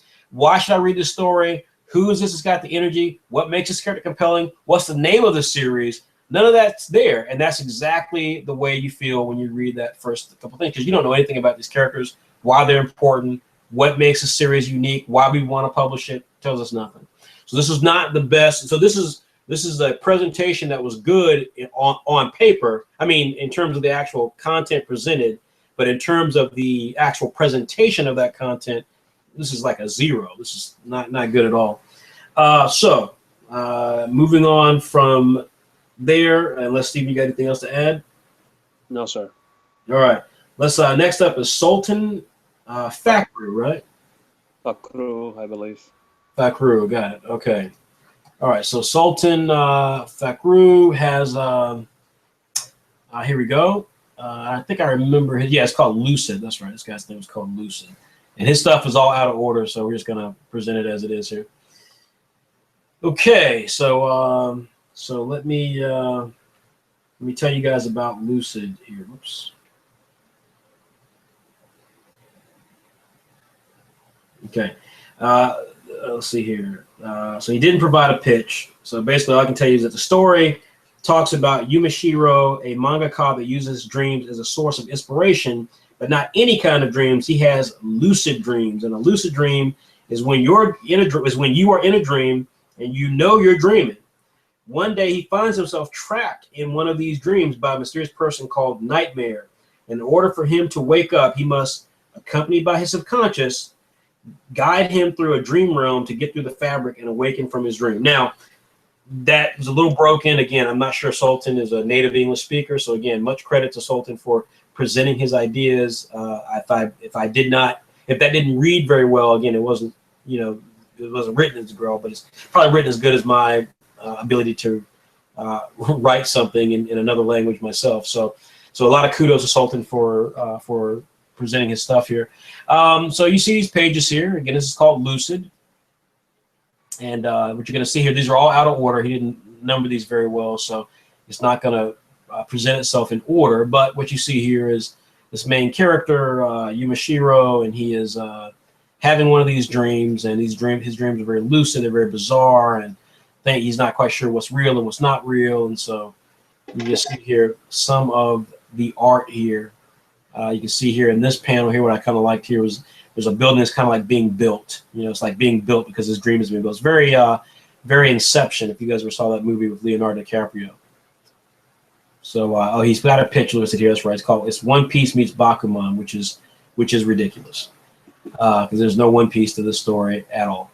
So, okay, so this is Lucid. Stephen, talk to me, Stephen. Yes. The artwork, again, it does the job right. It does the job.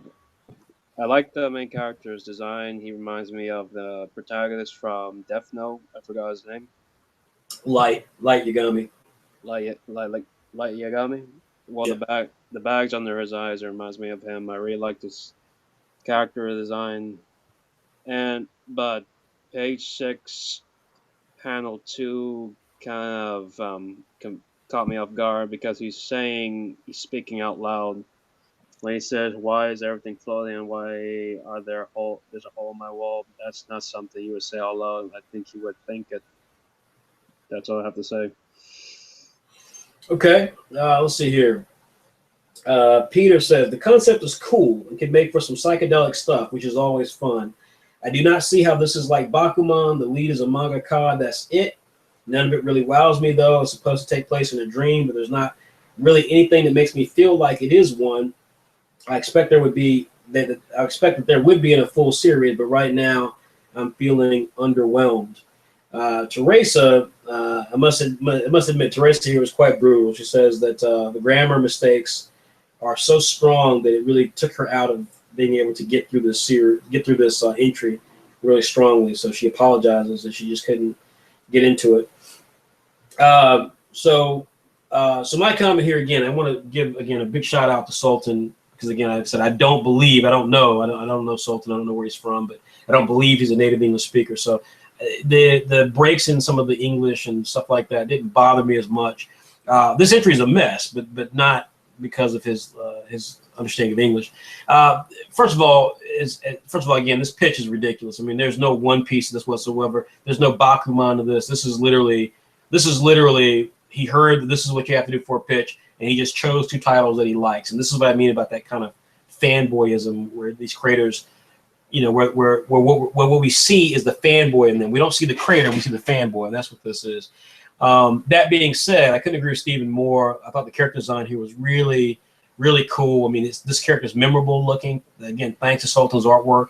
There were some, like to Peter's point, there were some touches here that were really clever, that were fun, that gave me hope for an interesting idea here. But there's too much of it that doesn't work. The lettering is horrible. It's done in that weird computer type, which means that when he's got a lot of words in there, it's hard to read. Of course, as we talked about the grammar and some of the English itself is not particularly well put together. There's just a lot of stuff here. Some of the artwork is again rushed or not as sophisticated at times, and other times it's great. Like some of my favorite pages. This is a great looking page right here. This is a really fun looking page. Then we get here this page right here is really great. The furniture's floating around him and stuff. This kind of distorted view. I mean, this is some stuff here. Some of the stuff here is great. A lot of the stuff is not, but some of the stuff here is just really, really fascinating. This is not a go forward thing for us, but again, I want the fans to check it out and give their thoughts on it. So we're going to include this in issue 44. But again, this is not for us. This did not make it in the go forward pile. So that's all I can say about Sultan there. We will now move on to our next entry, which bear with me for a second. The next entry is Tian Hating, and Tian, I do apologize because I know I probably butchered the hell out of your name. It's Tian Hating. I believe Tian is European. I do very much apologize, Tian, because I know I'm mispronouncing the hell out of your name. But this next entry is his, and so I'm going to pull that up here. Pull it up here in a quick second. Just bear with me for a quick second as I get this set. All right, and Steve, if you want to, actually, no, I'll go ahead and read the. I'll read the thing on it real quickly.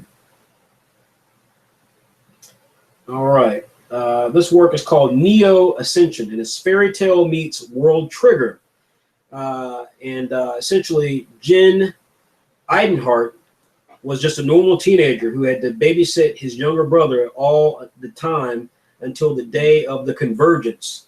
The dimension right above Earth ends up encased in a frost-like crystal and stays in stasis for the next decade. He awakens to a changed world warped by conflict and power beyond his wildest dreams. Jin sets out on an adventure to find his brother and himself in this new world and make some friends along the way. So that's the concept of Neo Ascension. And so, Stephen, I'm going to be flipping through some of the images. I want you to tell me what you think. Well, so for, the layering is okay. The bubbles are. I'm not sure about the bubbles. I think they were made in a non. The toning is good. I like the toning. I don't have much to say. My apologies. You fired, Steve. Okay. All right. Let's see here. Tian, let's see. First, we'll start with Teresa. She says, this is, she said this was a little cliche for such a fantasy-driven concept. She doesn't see how the story relates to the pages submitted, really. It's very quickly, it just very quickly becomes a random fight scene. And that was kind of her concerns about it. Peter says this feels like a very generic action comic. It could really be any other work that features characters with superhuman abilities. The fight scene needs some serious work, and the story would benefit if the leader was something more than just a really strong, all-around nice guy. Again, I've been stuck on the same page here. Let me move over. This ad is okay. I mean, again, this image here is so small. And it's like, again, you want to see an ad, you want to see something that grabs you visually, and the black and white thing here and the little silhouette of the characters doesn't grab you. Everything else, though, the fact you've got the title here, that's good. The fact that you've got some quotes here to kind of give you an idea of what this could be and a likely candidate rises to take up the mantle of leadership, that's good. I mean, again, that could describe anything. So what you want then is an image that really screams, check me out, and then that would be a decent ad to check out. So here's the cover for Neo Ascension. You see that main character, Jin, all powered up there. And then here we go with these some dialogue pages here. We see Jin overlooking town, and then we see some other characters kind of pop up in the mix. Jin's art style is very interesting because there are parts of it. It kind of reminds me of that kind of animation you've seen where it's not very detailed. It's kind of stiff, but it's there, and that's kind of what this reminds you of a little bit. A lot of it seems kind of stiff, but there's this there. I mean, he clearly created the stuff. He clearly put in the thought with these characters and so forth. So it's interesting. It's just not quite doesn't feel very fluid, although it's there. There's some interesting things going on with it. We see a lot of perspectives here, perspective shots. Tian decided to use the fight sequence as the chance to do the non-dialogue. We do have some diversity, I believe, in the characters, at least it appears that way.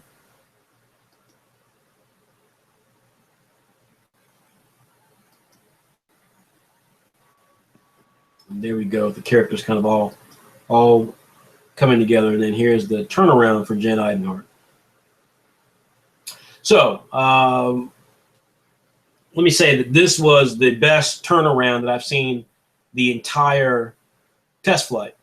I mean, this character is kind of leaning a little bit. He's got a nice wide. I mean, he seems like a confident character, and that's what a turnaround is supposed to give you an idea of what the character looks like. If you had to create the character as a video game character, this tells you what he looks like from the front, from the back, from the side, all that good stuff. But what it's also supposed to do is give you a sense of what the character's personality is like, and that's what a good artist is capable of doing is showing you what this character's personality is like simply through their body language, and that comes across very clear here. The art, like I said, is stiff. I mean, it's decent. It's just stiff. I mean, there's not a lot of greatness to the art here, but there's some diversity of perspective, and every character kind of looks alike, just with different hairstyles. But still, there's some stuff there. The different perspective shots. There's close-ups. There's a variety of things here. But there is something weird about the art that I can't put my finger on. Like I said, it does remind me a lot of some of the stuff that we see here. So of some stuff you see in some of the kind of low budget animation. My whole take on this. Let me pull up my comments here.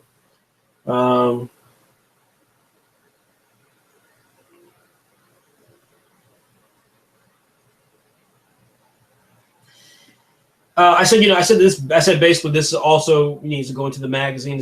Our readers should be able to check this out. This is not a go forward proposition for me. It is generic, but again, I think this is a scenario where we've got a creator who's again not English, or not American. I mean, not Western in the sense of speaking in an English context. And so some of this stuff just comes across a bit kind of weird. Some of the dialogue, some of the examples. I totally agree with Teresa. The execution here just doesn't grab you, because basically there's a fight sequence that happens, which is not a bad fight sequence, but it comes out of nowhere. You don't care about the characters. You don't know why they're fighting. It just comes out of nowhere. So again, so if you're going to sell us on, because Tian put more pages than the average creator. He had more pages than most people. And so as a result of that, it's like, then tell a story, or at least give me a reason to see the fight sequence and be intrigued about it. I should be excited about it. I was excited about the look of Jin when he kind of powers up, but that was pretty much it. I had an issue with some of the copy, particularly the explanation of the series. As I said before, with I believe Jane Casey's work, when you try to write flowery copy to try to sell me on your idea, that's such a deal killer. It's kind of like too much backstory, because this isn't a famous work. This isn't something that that I know what this is. So give me the basics about what I'm going to like about it, and leave it at that. When you start trying to use flowery language, it just kills me. So yeah, we've got this thing here, and again, Tien is not he's not American, I doubt. So there may be some issues here when he put it together, and it just came across sounding weird. But where's my issue with it? So yeah, it says here, he awakens to a changed world, warped by conflict and power beyond his wildest dreams. It's like, I don't know anything about Jin to believe he's warped by power and by conflict, and power beyond his wildest dreams. I don't know what his power is. I don't know what he can do. I don't know, like I said, he was a normal teenager, and he's put in this kind of stasis thing because the dimension fell on his dimension. Like that's very flowery for something that I have no idea what it's about. It makes it seem epic when at this point of the game, it's like I say this all the time in pilot manga. If you gave me a Batman story, if you picked me a Batman story that involved, Joker, stole some toxin and he's going to put it in the water supply, and so Batman's got to find out how Joker's got this toxin and find out where he's at to put the water in to do this big caper, and he takes down some hood. He finds out where Joker is. He goes to confront Joker. He beats Joker. He puts Joker in jail. End of story. If you just did that and it was just well put together, that means more to a publisher than you trying to tell some story that is like Game of Thrones. It's like this very big, ambitious, complicated thing, and you're trying to tell me about why I need to care about this world, but you don't tell me about why I need to care about the character, or vice versa. You tell me why the character is kind of important, but the world is just means nothing. And so it's like that's the problem. These sort of works where people are trying to do these kind of big, complicated stories. This seems very generic and yet very complex, and none of it seems to actually work. That being said, again, there's some aspects here that I'm willing to give Tiana a pass for, not being American or not being particularly, from the Western school of things. Again, I think he's probably European. I don't know, but there's some elements here that maybe describe why some of the stuff reads kind of weird. It doesn't change the fact that, again, this fight comes out of nowhere. These characters just kind of standing around.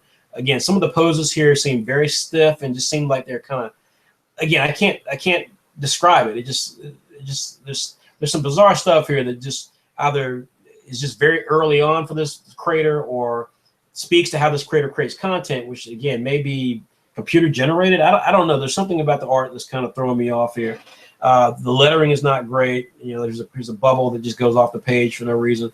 So again, there's some stuff here that just doesn't quite work. But I do think that there's some interesting things here that our readers should see, and then they can comment on. I do believe this deserves a chance to be seen by our readers and commented on by our readers. So this will be an issue 44, but this will not be something that we'll be going forward with, at least from the initial stage. Let's see. So next up is let's see here. Next is Emilio Marchesi. Yeah, Emilio Marchesi, and Emilio is actually he contacted me, but he is not in Pilot Manga, but he did contact me. This actually has a story by Julius Rosenlund. The pitch is Attack on Titan meets Evangelion, and the title of it is A Cry of Dying Wolves. So I'm going to pull this up real quickly. Just bear with me for a second.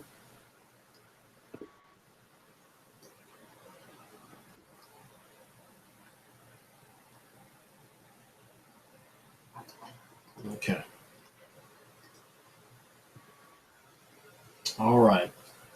Okay, so this is they kind of really didn't follow what we suggested they do. So they wrote like a very this is an example of a lot of backstory. This is a tremendous amount of backstory, and so I'm not even going to get too far into this. I'll just basically try to squeeze it down into the final parts here.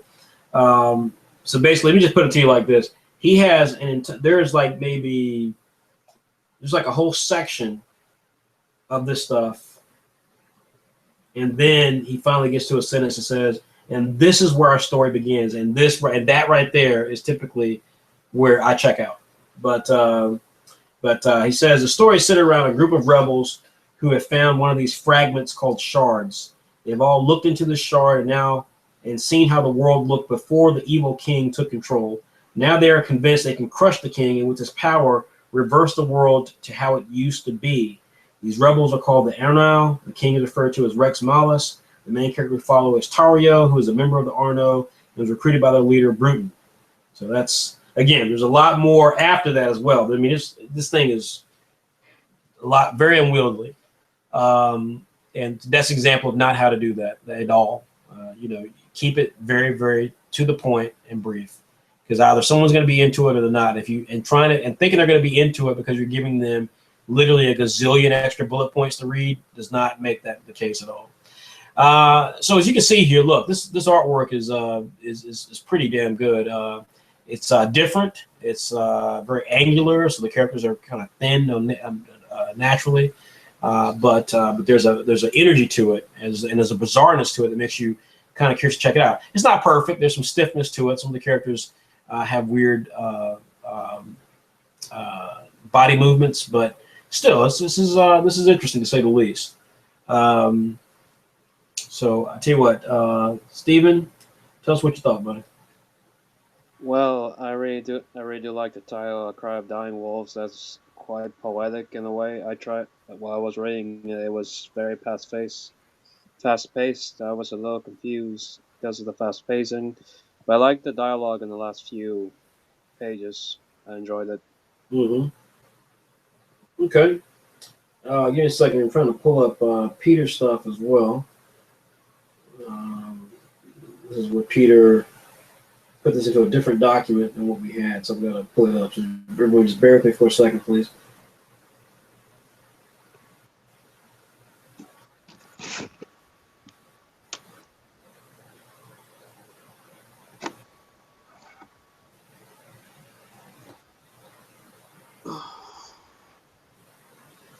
All right. So Peter says, this is an interesting idea for a short series. The art is good. The shards are a cool and unique idea, but they need more explanation. The characters' motivations are also questionable. What's done is done. I can understand not wanting the king to remain in power, but fixing the world, what does that accomplish? Would removing Rex from power be good enough? Teresa says, this is a very ambitious sci-fi story. It could either be a train wreck or awesome. I really like the idea of the shards. It concerns me that this is overambitious and he won't know how to wrap it up.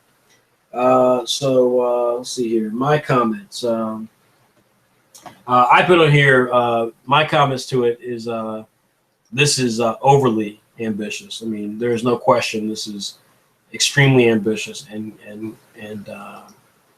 difficult. This is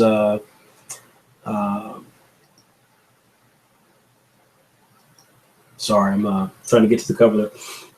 This is overly ambitious. I think this is one of those scenarios where you have, as I said before, where you have to execute very, very strongly. Now, this is an example of execution that's actually decent. It's not great, but it's decent because this is a writer-artist team. This is not, if this Emilio Marchese was doing this solely by himself, this would be a complete disaster. I have no doubt of that. But the fact that you've got someone who's focused on the writing for something so complex, and then you have someone focused just on the art. I'm sure they collaborate. I'm sure they share ideas. But for the most part, someone's responsible for the writing, someone's responsible for the art. This makes this have a chance for success because otherwise this is extremely ambitious. And, you know, let's talk a little bit about ambition and why this is so critical. You know, with Saturday AM, the biggest thing that I see, and the biggest thing that I knew when I started this company was that webcomics in and of themselves are rife with fanboys and fangirls. It's rife with people who have really amazing talent and then a lot of people who have no talent, who basically, because there are no barriers to creating comics on the web, they create comics on the web. What happens as a result of it, because they don't really take it seriously, is two things happen. They lose their job, they have to get a job, they fall in love, they get dumped. Any number of things that will happen in your life occur, and at that point, this stops. It doesn't have to be anything that serious. It could be, you know, someone, you know, sat next to you and farted, and you're like, oh, Jesus Christ, and your day is, you know, totally screwed up, and you don't want to draw comics anymore, or you don't want to do it for a little while, or you're just bored, or something, or a new video game comes out, and you want to play the video game. Webcomics are hard enough to be taken seriously because the vast majority of the creators involved with it don't take it seriously. So Saturday AM, with this whole pilot manga process, one of the first and key things that I look at is, are these creators people that take this seriously? And that's why execution and ambition are so important. You can be ambitious. In fact, you have to be ambitious, but the ambition that matters more than anything is the personal ambition. Do you personally want to be successful? That matters because that tells me that I can work with you because you're going to be focused on trying to create the best content you can. Telling an overly ambitious story is just adding to the level of pressures that will impact the average creator, that will force them, not force them, but will cause them, if they're weak enough, to stop creating content. Now, that's not going to affect Saturday AM because we have creators who are committed. But what that does do is it continues to affect the webcomic industry as a whole to where people don't take it seriously. When you go on any of our competitors' websites, they are full of webcomics that stop. Not stop because it sucked. Didn't stop because, you know, because the website said, you know what, we're not going to publish you anymore because, you know, you did this wrong, you do that wrong. It stops because the person just got bored or tired or frustrated or what have you. Nothing is going to make you bored or frustrated or tired or anything more than trying to tell a story that you don't really know how to tell. So again, Cry of Dying Wolves. I love the title. I'm with Steven on that. I think the artwork is cool. It's not perfect, but it's cool. It's interesting. They did an ad here that actually, you know, could work because, again, the art and the ideas behind the art are so interesting that, you know, I can see myself clicking on this just because I'm like, hey, that's kind of cool. It's kind of weird looking. Let me hit that link and see what that's about. The artist here, Emilio, I think it's Emilio, is doing some interesting perspective shots here. And as everyone said, the shards are really cool. Do I have enough faith to say go forward with this idea? That I'm going to bless this to go forward? I don't. No. But I do think that that there is a lot of strength here. There's a lot of strength here to potentially be something that could work. And that's why we're going to have it inside of issue 44. And you guys are going to vote on that title. All right. Now, we've done quite a few of these, and we're coming up towards the end here. So I am going to do Jordan Faulkner, and then we're going to take let's see how many we got left here. So we're going to go to now. We're going to do 3 more of these, and we're going to take a break. So next up is Jordan Faulkner. Jordan Faulkner. You got that, Stephen? Yes, sir. It's loading up right now. All right. Jordan Faulkner. You guys have seen this. We had this on some of our ads. It's Cutaway Soldier. Cutaway Soldier. So let me read you guys the general idea here. The pitch, first of all, is which he did in a very neat way. I got to give him credit for that. He put the pitch to artwork. But the pitch here is Final Fantasy, you know, and 7 Deadly Sins. Final Fantasy is another one of those titles that gets ripped off all the time in these things. Let's see here. The plot. Let's see. The main plot of Cutaway Soldier is the journey of a man named Althazar Mu Lyria, who was mysteriously removed from his position in the Unimint government by his family, who are also in high positions. So I'm going to use this as an example because, again, this is the best way to do this. So right off the bat here, this is frustrating because it's like this is information that is so irrelevant. It's not funny.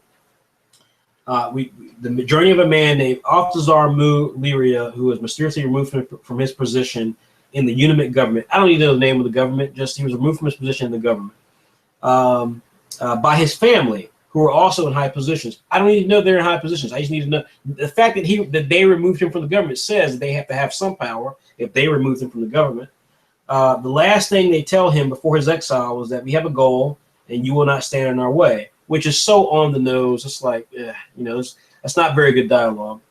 With malicious intent, in the first chapter, Althazar is falling through the transition zone between the 3 layers of the world, possibly the most dangerous place in the world. His right arm is taken from him by a sharp appendage of the zone. Now, that's a lot of blabbity blab when you could have just said, he falls down to the lowest dimension of this world and loses his arm in the process. That sounds a lot more exciting. I'm actually curious to know how he lost his arm. But trying to get into all the various words that make up this world you've created, all that tells me is that you're really impressed with the names of these things you've got versus the plot. Because the plot in and of itself is intriguing enough. It doesn't need all this extra, like, hey, look at this cool name I came up with. It doesn't need that, and that's what this comes across as.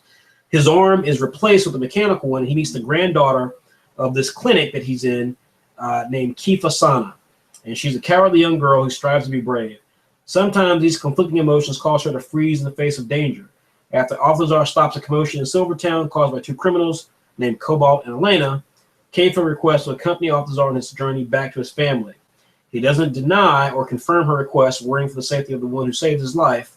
The 2 are now traveling together, and the journey begins in chapter 4. Again, all that stuff I just read was completely irrelevant. All you had to say was that, in fact, all you had to say really was that Althazar Mu Lyria is part of a government in this fictional reality, in this fictional landscape. He is betrayed by his family. He's banished to the lower dimensions, and in the process loses his arm. He meets up with this young girl who desires to accompany him on his journeys back to his natural realm, to get revenge. And that's pretty much that's more exciting. That would I mean, at that point I'm in. I mean, I'm already intrigued about the idea, but all the other stuff is irrelevant unless it actually pertains to what I'm going to see right now, and it does not. Anyway, here's where we go. Here's where we start off. We see this is some really great artwork by Jordan. The ad here again is the text here isn't great, but this is a decent ad, and the text here isn't great though. Again, this is in fact this is verbatim what I just read you. This is an example of this is someone who's not a natural storyteller thinking that you got to go overboard trying to explain something instead of just getting to the point. So here, for an ad, mind you, because in an ad, you're just looking at, you just want something that's going to grab you quickly. And instead here, we got to read a full, a long sentence just to get the idea of the story, instead of just saying, cutaway soldier, this man was betrayed by his family. Now he's coming back for revenge. That would have been all you need to say. Instead, here we get the tale of a man cast away from his home, forced into a perilous fate as he desperately tries to reunite his family. Horrible. Let's see. Next up here, like I said, you see here we got the pitch and all this stuff. Steven, what do you think? Well, it was actually the artwork needs some improvement. In my opinion, just needs to study more anatomy. The toning is a little light, but it's a good light. I like the fact that he lost his arm. Very unique in my opinion, and that's what I think. All right. I'm just running through the scenarios here. I actually posted this image as an ad, and several people pointed out that that this looks sexual in nature, which I didn't even realize that, but it does.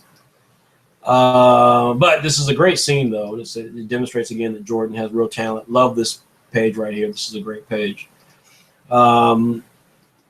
So there we go. That is Cutaway Soldier. Let me read you some other comments that we have for Cutaway Soldier. Let's see here. Bear with me for a second. There we go. Okay. Let's see here. So Teresa says that that she's concerned that this creator is not really a writer for several reasons, but one being that he wrote family wrong, and that a writer would typically check some of their writing and so forth. She feels the artwork shows some real promise. She says there's like Steven said, there's some aspects here though that there's a lack of anatomy. Some of the anatomy is off here. Let's see here. Peter's comment. I'm going to pull Peter's comment up here in a minute. Just bear with me for a second, please. Peter's comment. He says the art is getting there, but still needs some polish. As for the story, none of it seems to exist. His family exiled him for some reason. He decides to go back for some reason. It's one thing for the family's reason to be kept hidden, but is the lead doing this for revenge? Was he trying to protect someone, something or someone?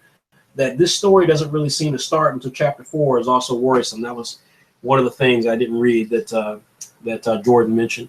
So that's Peter's take on it. My take is fairly similar. Again, my comment, as I said, before, was that the entire concept of what he wrote was preposterous, because it was so much stuff being written to try to explain what could have been a very basic plot. And to Peter's point, we don't, with all of those words, we don't actually know exactly what was being done. We don't actually know what was happening. Why was he banned? It says that his parents were. It says his family, was going to make sure he didn't stand in their way. Stand in their way to do what? And then what is he going back for? Is he angry? Is he trying to do? I'm the one who said revenge in terms of this ad, but who knows what it's for? So it's preposterous. That said, though, I totally disagree with Steven and Teresa and Peter. The artwork has definite promise. I mean, of course the anatomy's off. All these guys are amateurs. I mean, something's off for all these guys. This is not, I I always find that amazing when I hear people talk about the artwork. We deal with the amateurs. Guess what? We deal with the amateurs. Why? Because I don't have the money to pay Jim Lee to work on my comic books. I don't have the money to pay Kishimoto to draw my comic books. So, that's the reality. So we work with amateurs, and amateurs are going to be amateurs. There's every webcomic out there has some element that is not the best production. It's rendered not the best way. So I never understand those sort of comments regarding this stuff. Yes, the anatomy is off slightly, but it's not horrible. It's not, you know, atrocious. I think there's real promise to it. Perspective, draftsmanship, these are all elements that really at this level that we get from creators in the pilot manga, you rarely see, and Jordan is demonstrating those levels. The concept could be cool. I'm with Teresa. I don't believe this is my assessment, but based on what I've seen, I don't think Jordan is a writer. I think Jordan has ideas, but he's not a writer, and that's a difference. It's a huge difference. I describe it a lot of times in pilot manga as, you know, I see a lot of artists who are amazing illustrators. They can do a gorgeous picture portrait of anything, but the minute you say, okay, now draw panel 2 and tell this story, they don't know how in the world to go from panel to panel. Same thing happens with artists who think they're writers. You got artists who have ideas. They know how to frame action. Jordan frames action very well. The fight sequence I thought was really cool, but that is not telling a story. I mean, that's just framing. That's framing things. That's having ideas of stuff that could happen, but that's not actually knowing what's compelling, how to make it compelling, and how to demonstrate it. So that very well could be the case with Jordan. I don't want to say for sure if that's the case, because obviously this is Jordan's first work. It's very limited in what he's presumed, but there's enough stuff here that's not good. This ad demonstrates a lack of real understanding of how to coalesce words into real engaging content. Some of the dialogue's not great. There's some misspelled stuff, as Teresa pointed out. So there's a lot of issues here that make me question the writing thing. Not to mention the pitch. 7 Deadly Sins meets Final Fantasy. Final Fantasy is a fanboy thing. There's not one person who really has a Final Fantasy idea, because Final Fantasy doesn't have really an idea. It's just a bunch of, you know, different worlds built up to play video games. It's ridiculous when people mention Final Fantasy. The logo here, by the way, has a Final Fantasy vibe to it, which may be why he thought Final Fantasy.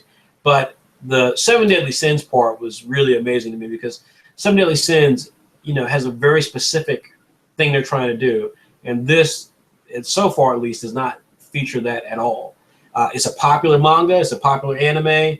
And again, that can be the fanboy Jordan, you know, pulling out something he really likes as a reader, that he does not, as a creator, really have any link to whatsoever. We're going to have this in the issue. You guys will be able to vote on this, but this is not a winner of our test flight pilot mode. Next up is Kalani Corbett. Kalani Corbett here. Let's go on Kalani Corbett.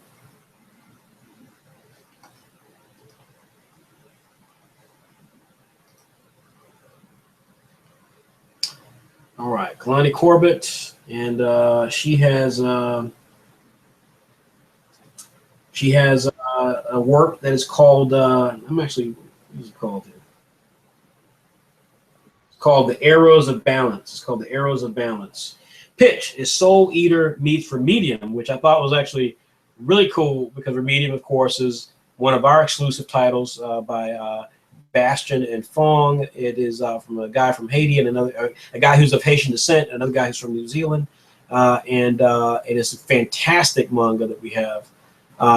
It actually won one of our test flights last year and went directly to the website. It didn't even have to go into Saturday Plus. It was so damn complete as an entry. One of the few entries we've ever done like this, where it was so perfect in its entry and its ideas and execution that it went straight to publication on the site, and it's great. So we're really proud of Remedium Plus. So I love that she mentioned that.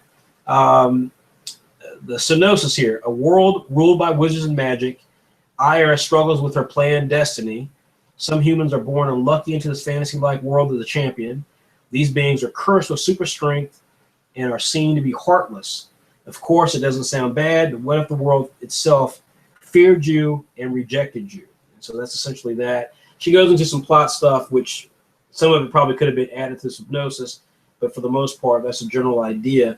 I'm going to start off reading some of the thoughts of the series before I start cycling through the art, and I'll let Steven then speak when I get ready to do that. So again, this is Kalani Corbett, another female creator, so I'm really happy to see that. And let's see. First up is Peter. Peter says the art is pretty good and is unique. The silent pages were rather goofy at times, so this has the potential to be a fun read. However, I don't see what the story is really going to be about. There's nothing that really tells me what the characters want to achieve or the hurdles that will be in their way. There's a bit about keeping the other wizards from getting expelled, but that will only get you so far. Teresa says, this story sounds like Naruto, having superpowers and being rejected by everyone. I can't see anything original about the story. The art is decent, but the visual storytelling is not great, although Kalani did a great job with page composition, very interesting panel layouts. Okay, Steven, I'm going to cycle through some of the pages here. Tell me what you thought. Well, looking at the art style, I really did like the art style. Especially page 4, panel 3. I like the way that the character's posing. And what Teresa said, the superpowered people who are feared and hated, it reminded me a little bit more X-Men than Naruto, but so far I like it. Yeah, so you can see here I'm cycling through some more of the art, and of course you guys can see what they were talking about here regarding some of the sequences that didn't have any dialogue to it. All right. Okay, and that's the turnaround for the main character, Iron. So let me give my thoughts on this, and then we're gonna, I think, take a break, our final break before we wrap up. Actually, no, we'll do one more and then we'll take a break. Okay. So Arrows of Balance. This for me was an interesting series. It's an interesting one, and I'm kind of torn on this one because there is some great art here. There's some really, this is cartoony animation style artwork here. There's some really funky, fun stuff here. I like the uniqueness and diversity of some of the characters. I love the fact it's a female creator. That has nothing to do with my conflict. I just love the fact it's a female creator. I feel like it's that the story is unique because it is a different creator, somebody who's bringing some different ideas to the mix. Totally agree with what everyone said, though. I mean, first of all, as far as the art goes, while I did like it, there were a lot of things I didn't understand. I did not understand this sequence at all. This is a page right here where the character has been kind of being threatened by what looks like a bully, and then, I don't know what happens to the bully. One guy, the guy who's walking is now in a trash can, and then the other characters kind of got like a little, I didn't get it at all. I didn't understand it. So the artwork wasn't, I thought, the strongest stuff, although this was a page I loved. These are two characters, Iron and someone else. They're sitting here and they're looking at this little flower, and you can see the flower, and then it explodes, and then they get the black face. That was extremely cute. So this is moments like that show charm and personality, and that's what made me really appreciate it. What takes me out of it, again, there's some art elements that didn't grab me as much as I would have liked. But what really took me out of it ultimately was just at the end of the day, I didn't understand what the story. I mean, the story just seemed really bizarre. I mean, there's we're talking about again some of the stuff here, like she's what Kalani says. Kalani says here is that one character is a champion but hated, and I'm like, I thought being a champion is a good thing. So how does being a champion become a bad thing? Is that just a misuse of the word champion? Is there a reason behind that? It reminds me of one of the other series that we had, I think it was New World, where the characters get superpowers and they're called mutes. How the hell are you mute when you got a superpower? If anything, you're talking. You're the opposite of mute. You're a yeller. You're a gregarious. You're something that means energetic and out there. So that kind of immediately kind of threw me off a little bit.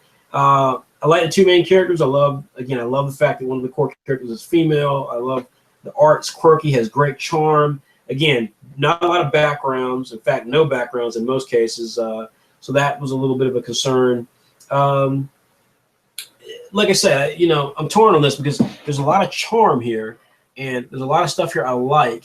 But there's this has no real foundation long term.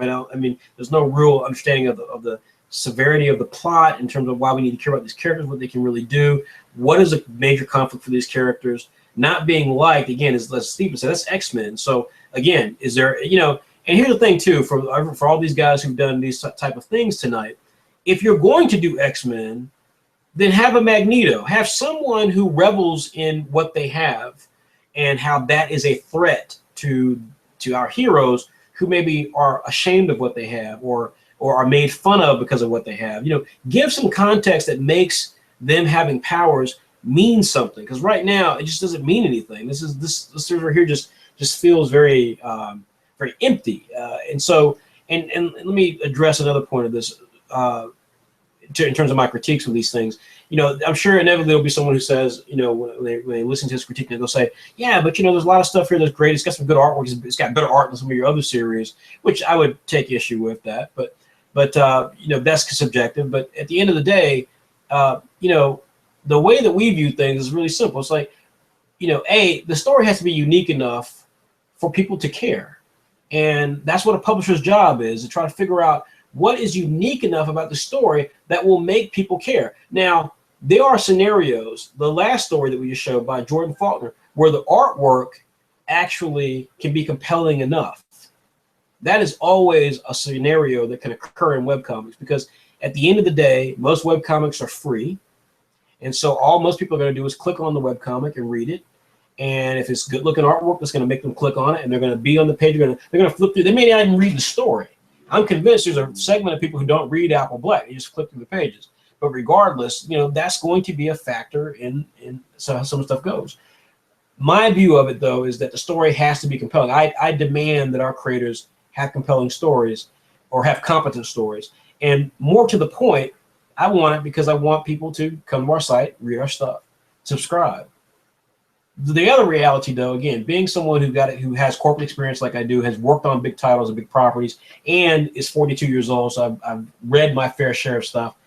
I know that if you do not have an interesting, intriguing story that actually has real depth and dimension to it, that screw whether or not people are going to get bored reading your stuff, you're going to get bored working on it. And again, we are building a site and a brand that does not have people who chicken out after a couple of chapters because the boyfriend dumped them, the girlfriend dumped them, the jobs change, all this stuff.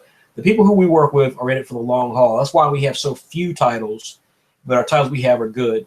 That's just the way that that's our response to publishing. Every other webcomic site is totally different. They do the exact opposite. They rather have lots of folks in there and, you know, and choke up the stream, and that's totally fun. That's not what we're about. We take a different approach. It means that it's going to be more work for whoever works with us because we demand more of them. And so this is a scenario, like I said, where I look at this and I love the art. The concept is not atrocious. It's just that there's so much stuff here that just is so unmemorable and remarkable that should this person be working on this, I have a fear that they would get bored with what they're creating, and that would, you know, be a problem.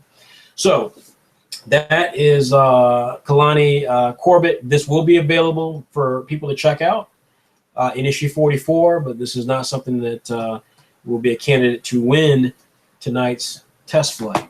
We're going to do one more of these, and we're going to take a break, and I'm actually going to step away from the computer for a few minutes. I've got to check on the dog, so we'll do that, but then we have, at that point, then we just have a very few, we have about 5 entries to go after that. Next up is Lance Smith. So let's pull up Lance Smith stuff here.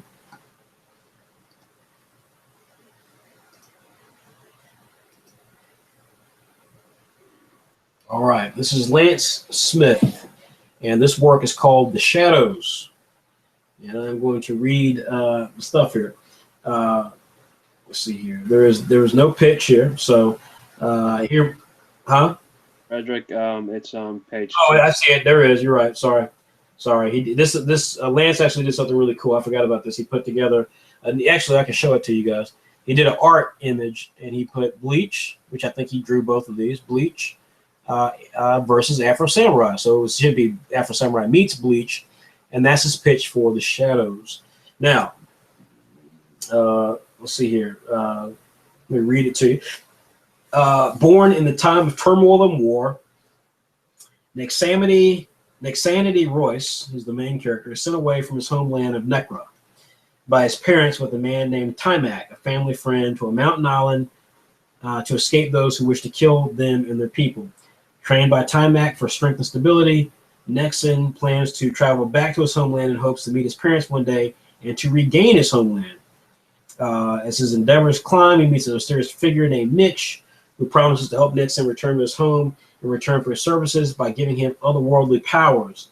Now, with being hunted by those tracking Nexon and Timac from their homeland, and Nexon's services to Mitch, Nexon grows to take conflict on head on, learning to either be the hero or the villain. So, again, some of the writing there is not great. I don't know. Again, I don't know Lance. I don't know if Lance is, a Western citizen, or American, if English is natural to him. But some of the writing there is very clunky and odd, and comes across a bit more pretentious than maybe it should be. Stephen, why don't you give your thoughts on this? I'll pull up all the other thoughts, and we'll power through this real quickly. Well, on character designs, I really do like the female character. She reminds me of Shigo from the Disney Channel show Kim Possible. The artwork is needs a little bit of improvement, but it gets the job done. I like the shape. I like the shape of the dialogue balloons. But some of the dialogue actually doesn't fit well within the balloons. Fair enough. All right. Let's see here. Let's start up with Peter. Let's see. Peter says that the main character is by far one of the more unique looking ones I've seen, and the art is unique. But this is another story that suffers from a lack of story. What was meant by reclaiming his homeland? Was it taken over by another country? Did the government turn against him? Was it a smaller group? Was Nexon specifically targeted, or was it indiscriminate? I know what your character is trying to do, but what does he have to do to go against it? Teresa says, I love the world and character designs, but the story seems a long, epic story with no original traits to it. And the art in this kind of stories needs to be, in her opinion, at a higher level than what we see with this particular entry. So that's that. My comments on this is I echo a lot of what everyone has said. First of all, like you said, I thought the story was preposterous. The writing of what the concept was. Again, it was just like I said, that stuff like that takes you out of it. I don't blame creators for it because they don't know any better. But it's a whole paragraph, and it's like look at all these cool words I created: Nexanity Royce, Necra, Timac, Mayville. Just all these various words. And again, as Peter said, why did he leave the homeland? Like, the stuff that actually matters is the stuff that you need to be worried about. No one cares about the name of this particular land and all so on and so forth. And when you spend time trying to do that, all you're doing is you're showing you're demonstrating that you're misunderstanding your relationship to your work. And so this is just, again, it's a good example of just when people get too caught up in trying to impress with things that are irrelevant. If I've never heard of Mayville, me hearing about Mayville now is not going to make me care about Mayville. On the other hand, I do care about the story. And the story, if you're still trying to figure the story out, but you're thinking that it's more impressive to talk to me about the name of some city or the name of some character, then that is exactly the wrong mentality to have, and that does not bode well for the Saturday AM experience. So again, I love the character design. Like everyone else said, it's one of the more unique character designs, hands down. It's got a partial African vibe to it. I love the fact that these are characters of color. I mean, I can't lie and say I don't. I love that aspect of it. I like the fact here he drew a little bit of background here, and it's quirky. It's fun. It's quirky. It's a little different. Like Steven said, there's some animation quality to this, not in the best way. I mean, this is not the sharpest artwork, but there's some stuff here that does have some charm to it because it is kind of the stunted characters. These are not real human characters. It's kind of stunted sort of characters. There's some great comedy here. There's a bit here where he's eating what his mom made for him, and you can see here the other characters in the village kind of have their eyes are kind of wide, and they're like, oh my God, he ate that crazy food, and then the mom gets mad at him because he says his egg salad was actually tuna. And so there's some stuff here that's really cute, and I give Lance credit And it also shows that Lance knows how to tell a story, at least a scene of a story. So there's some real positives here. Again, the artwork is not as strong as I would want it to be, but it's not atrocious either. There's some personality here. This last sequence here was great, and again, this is what gives me hope with what Lance is doing, because this whole sequence here is very well thought out. I mean, you know, all these guys, as I said earlier, took the approach for the non-dialogue scenes to present us a scene where the character essentially is upset about losing someone. But this is probably the most powerful depiction of that, because we get this beautiful shot. I mean, an artist is a cinematographer, and the cinematographer, of course, is the person who films the movie.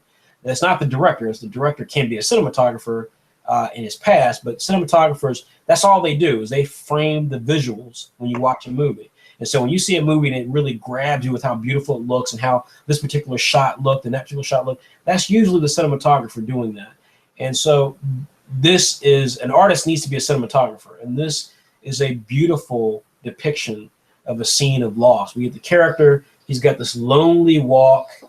We get to see the sky, the clouds, we get the trees are kind of gnawed up and stuff. This is poetic stuff, man. Then he gets this little kind of like, I don't know if it's a tin drum or a cylinder, a cement cylinder, but we see there's some stuff on top of it there. And then we come up to it, and we see that what's there is something that's, I guess, a remembrance of his homeland. We get a shot here, we don't see his eyes, but we know that he is, you know, this is a very somber moment. And then he wipes away maybe some tears. He clenches his fist, and then he looks up. And then we get a panel here from it. It's a different perspective to it. It's a slightly off perspective. And he's looking up. He's thinking of his mother and father, and returning back to them. The cape is kind of blowing in a particular way. This is powerful stuff, man. This is the sort of stuff that I look at and go, no, this is a crater. So again, hated this depiction of the story. I'm not sure there is a story fully there. Again, I got to say, I've seen enough of these entries to know when I'm looking at someone who thinks they're more impressed with things that are irrelevant than they are with other stuff. On the other hand, there's stuff here, particularly these last couple of pages, that demonstrate a real mastery of the cinematic qualities of comic art.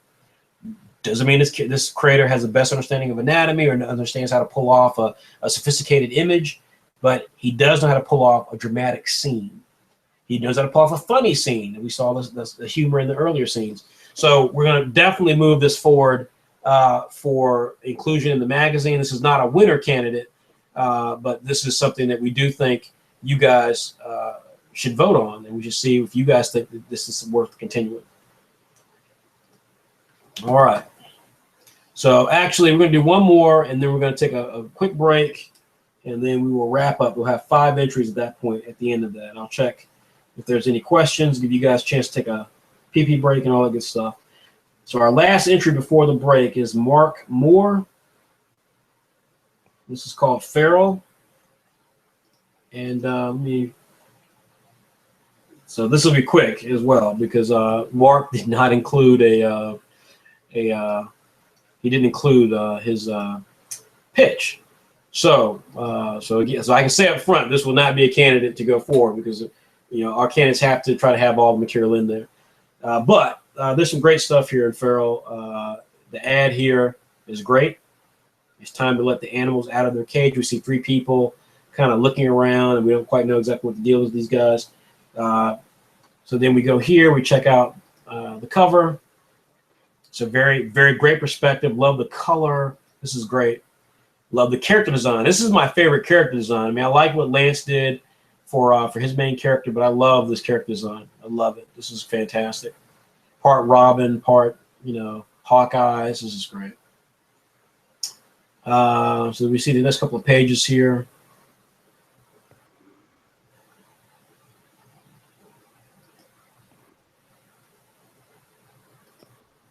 And I'm going to turn it over to Steven. Steven, what'd you think, buddy?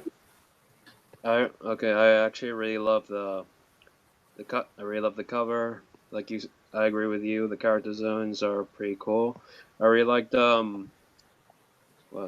page 5, panel 2. I really like the tribal paint that the character has. It's very Princess Mononoke-esque. And my favorite page of all, page 8. That one was really cool. Blew me away. Yeah. Mm-hmm. Okay, and everyone just bear with me for a second. I'm going to be pulling up Peter's comment here. Just bear with me for 1 second. All right, Peter says, the characters are well drawn and I like their designs. The backgrounds need a little more work, but sufficient for a comic. No plot summary was included, so there's nothing I can say about the story. And Teresa says, the art is okay, but the author didn't include the plot, so I can't really judge it. So that's, folks, that's why you got to follow the rules. And I remember, Mark, you were the guy who joined our group, and you were one of those people who posts all the time. And so this is one of those things that, like I say all the time, like if you're that anxious to get people to check out your stuff, that you don't take care of just simply being patient and doing due diligence for what you're doing, that's never a good sign. Because when we're trying to produce this content and we've got to, get an issue out or get updates to the website and stuff with your content, we rely on you to be able to keep track of the stuff that you've got to do, so that we come to you and say, hey, remember we sent that email last week? You've actually you've actually followed through on it. Like, just missing something so obvious. I mean, you could have left the ad out, frankly, but like the plot is something that, we need to know, because I have no idea what the story is. I put on here that the art is stunted in places. There's some parts here where the art is a little stunted. I mean, there's a couple panels and pages where it's just, there's some, like, this is an image here where this is a perspective shot in the bottom of this page, and the main character, you can't tell if he's a dwarf or what. That's not the way that should look, but I get the idea behind it. So there's some areas where some of the quality is a little stunted. It's not put together the best. But again, for the most part, there's a lot of places where it's fantastic. That cover's excellent. The ad's fantastic. The character design is great. And there's so much stuff about this that's really good. It's a real shame, because this really could have been a contender if we knew what the plot was. Let's see here. The plot does appear to be very Naruto-ish from what I can tell. I mean, that whole ending sequence that Stephen liked, where the character was like, shut up, you can't talk about my friends, and he kind of rises up and stuff. That's like out of the Naruto Shonen playbook. But including even that pose is kind of Naruto-ish. But still, hey, you know what? Mark Moore, gets a lot of credit for trying to present his story and really attacking the things that need to be there: backgrounds, character designs. He definitely delivered on a lot of those areas. I do wonder, I know Mark has got a Patreon, and so I do wonder if part of the reason Mark maybe missed some of this stuff, because again, Mark was one of those people who comes into the Pilot Manga group and immediately starts posting stuff.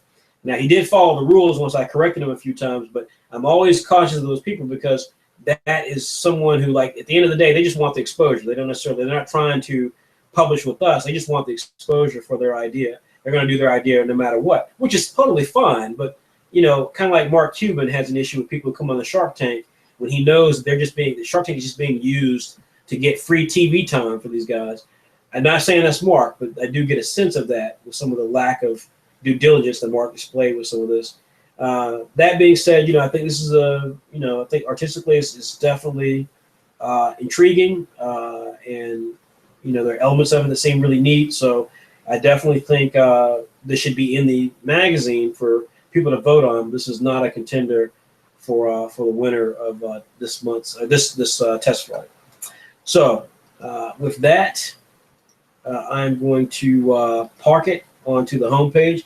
We have a few more entries to go. We've got Miles O'Brien, Zabrine Bonoan, Kiara Reddy, Antoine Wright, and Courtney Weathers. We got just a few more to go. If you're joining us for the first time, that is pretty much how this stuff happens. It's very long, as it normally takes us 2 or 3 hours. These are long review sessions, but this is pretty much how it goes down. So I'm going to take a moment, check if there's any questions, and then I'm going to take a break. I'm going to come back in about a few minutes and go from there. So let's see what we've got here. We've got on Facebook. Do we have any questions on Facebook?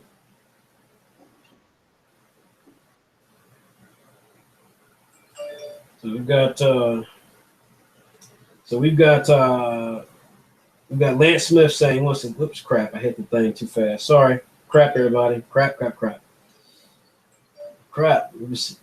Damn it. I'm just hitting approve on all the stuff on our Facebook page. Sorry about that, guys. I'll get those comments in 1 second. Sorry, hold on a second. Okay. All right. Let's see here. Jaime Molina says his money's on Zodiac taking this, which is an entry that's going to come up later on tonight. John Mendoza says he has a question. He's asking about the importance of storytelling and great artwork. How can manga artists create great stories and art? And I don't know how to answer that. I mean, they can create great stories and art just by creating great stories and art.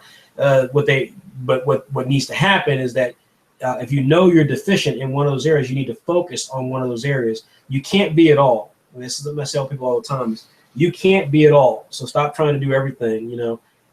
Particularly if you're young. I'm 40-some years old. If you're young, if you're in your 20s or late teens or whatever, the idea that you've got to try to do it all is ridiculous. If you're an artist and you've got real talent, focus on your art. Be good at your art. If you're a writer and you've got really great ideas, but you want to draw to because you're not sure you can find an artist, that's crazy. Be a writer. Write blog articles, write interviews, write all sorts of stuff to gain a better following with your writing. And then trust me, if you actually take your writing seriously, really good artists will find you. You don't have to worry about trying to find them. But that's the key thing, is focus on those things. That's what matters. Let's see here.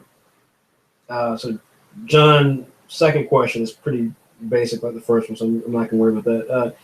Noah asks, he says he wants to do a couple of pages without dialogue. So yeah. Tony Dawkins has a couple of questions. He says, any announcements on Clock Striker's return? Not yet. No, we will announce it. It'll be a big deal.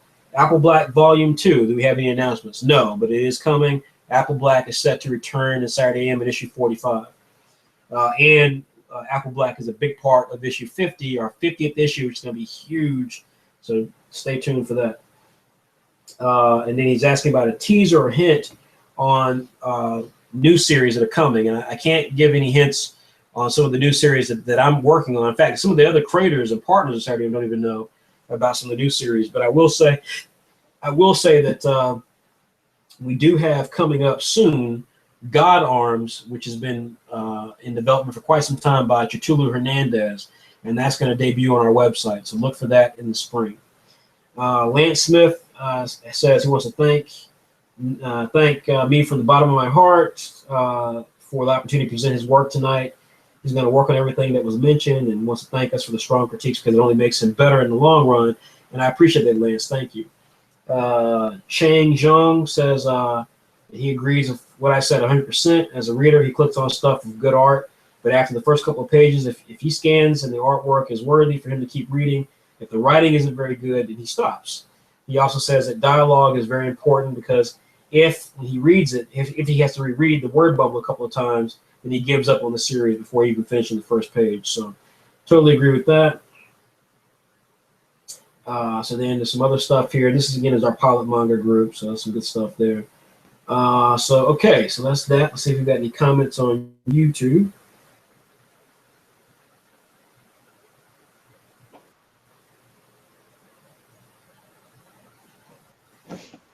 We got some new followers, which is good. We got several people following us in the very right places. Miles O'Brien says he appreciates my sacrifice. So thank you, Miles. UNC won tonight, so I'm actually quite excited. Jewishki Delocha says the first time he's watched, he has to join in next time. He just has to find time. Katon Draws Comics. Katon Draws Comics says, so are we not allowed to judge artwork? It's a critique. If you always tell an artist, oh, all your stuff is amazing, how the hell are you going to improve? How are they going to know what to, I guess, work on? And I think I don't know what Katan's talking about. I think we've been pretty upfront about art tonight and talking about how some art needs to improve and something's not very good. But at the end of the day, like I said, we're an amateur company. So the idea of me telling people that, unless their artwork really doesn't work, and I think we said that to Jane Casey tonight about Revelation of Kings. So I don't know what Katan Draws was talking about. I don't know if he knows what he's talking about. Miles O'Brien says Remedium Plus is so good. That's true. Miles O'Brien says study, stories, and art. Javier Lugo says no comment. Sorry. All right, so that is all of the comments that we've got going on there. All right, so we are going to take a break. I appreciate everyone. I appreciate everybody staying with us. And again, we've got 5 more entries to go. We should probably wrap, I would say, probably about 10 o'clock this evening. So we've got about 30 more minutes to go. I'm going to take a 6 or 7 minute break. I'll be right back. Please take this time to check out our amazing website. If you haven't had a chance to do it, go to www.saturday-am.com. Our latest issue, issue 42, will be available tonight by midnight. So if you are not a subscriber, because subscribers already got this issue last week, if you're not a subscriber, you get a chance to actually check this out tonight. You can pay for it. It's $1.99. You get to get it this evening. It'll be on our website. And here's the best part. It features our first new product called Saturday Annuals, and it features details on Bully Eater versus Monster Society of America. This is going to be huge, guys. The story, I'm writing the story myself. We've got a new artist from Pilot Manga named Nicholas Goodwin drawing it. It's going to be amazing. In fact, I'm going to tell you now, I love Bully Eater. I think Raymond's got a great series, but we're going to do our best to make Raymond say, you know what, I love the way they did Bully Eater. We want to make Bully Eater awesome. Someone who's just menacing, but Bully Eater's great. If you get a chance to check it out, it's in the next. It's in this issue as well. It's a fantastic new entry of Bully Eater by Raymond and Will Colin. In fact, it's fun, but the way we do Bully Eater is more serious, and so it's going to be just a different take on Bully Eater. It's kind of like reading Daredevil. You can read Daredevil the fun way, you can read Daredevil the badass way. Both are Daredevil, so that's going to be the way it is. So check it out. It's going to be really fun. It's going to come out sometime this summer, and it does lead into Saturday Wars, which is going to be very cool. So we won't talk any more about that, but it does lead into Saturday Wars. All right, so that'll be available tonight at midnight. Everything else on this page, check out. If you want to support our creators, please buy a t-shirt, buy a book, cool stuff like that. Be right back.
All right, everybody. Thanks for being patient.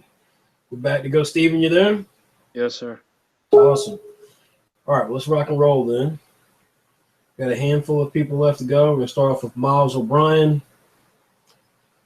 So let us get to Mr. O'Brien here.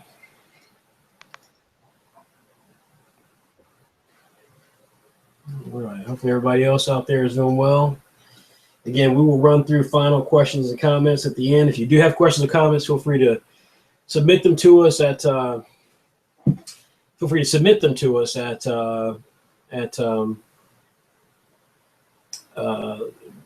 can do it on our Facebook fan page. Sorry, brain fart. www.facebook.com/SaturdayAM. One word. You can do it in our Pilot Manga group. You can do it on YouTube. There's a handful of places where you can contact us and let us know what you are thinking as it relates to this episode. If you have any questions from there, let us begin again with Miles O'Brien's entry into this particular test flight. It's called. Actually, the name on this was actually really different. So you have to forgive me. I can't. The name was really weird on this. Let's see here. It's called Katrina, I think. Katrina, yeah. And so the general idea of Katrina is the pitch is Jet Set Radio meets Akira. Now, this is one of the first entries that will mention Akira, which I find ridiculous, but regardless, there you go. Story, Adrian Watts is a 17-year-old boy living in a less developed borough of a massive overdeveloped city called Katrina. Katrina has become the epitome of human greed and need for more. Trees are suffocated, parks are all but non-existent. For miles, human beings have become detached from their own innate connection with the world and had the void replaced with technology. Being a particularly high naturalist intelligence, which is, he puts in parentheses, I don't know exactly what that's supposed to mean, Adrian becomes aware of this during his high school trips from his hometown. He believes this is the reason behind a lot of the violence and negativity Katrina projects. He has a deep urge to make the city and its people aware of the destruction they are causing to the planet and how their excessive greed and because of their excessive greed, if kept up, will eventually bring them demise. The only problem is that he is 17, lives in a far-off subtown called Arkanthus. Adrian believes that in order to do this, he will have to create artwork that awakens people throughout. The wording here is a little odd. So, but long story short, he has to create artwork. This is hence the Jet Set Radio thing. If you guys ever played that video game, so this is Adrian Watts, the main character. This is Adrian with this kind of little bracelet thing he's got, which is how allows him to create art. And then here are the pages. Now, Steven, let me know what you think of this, and I'll have everyone else's review as well. But please give me your thoughts as I'm cycling through some of these pages. Well, the plot is unique. The art style is fairly detailed, very anatomically correct.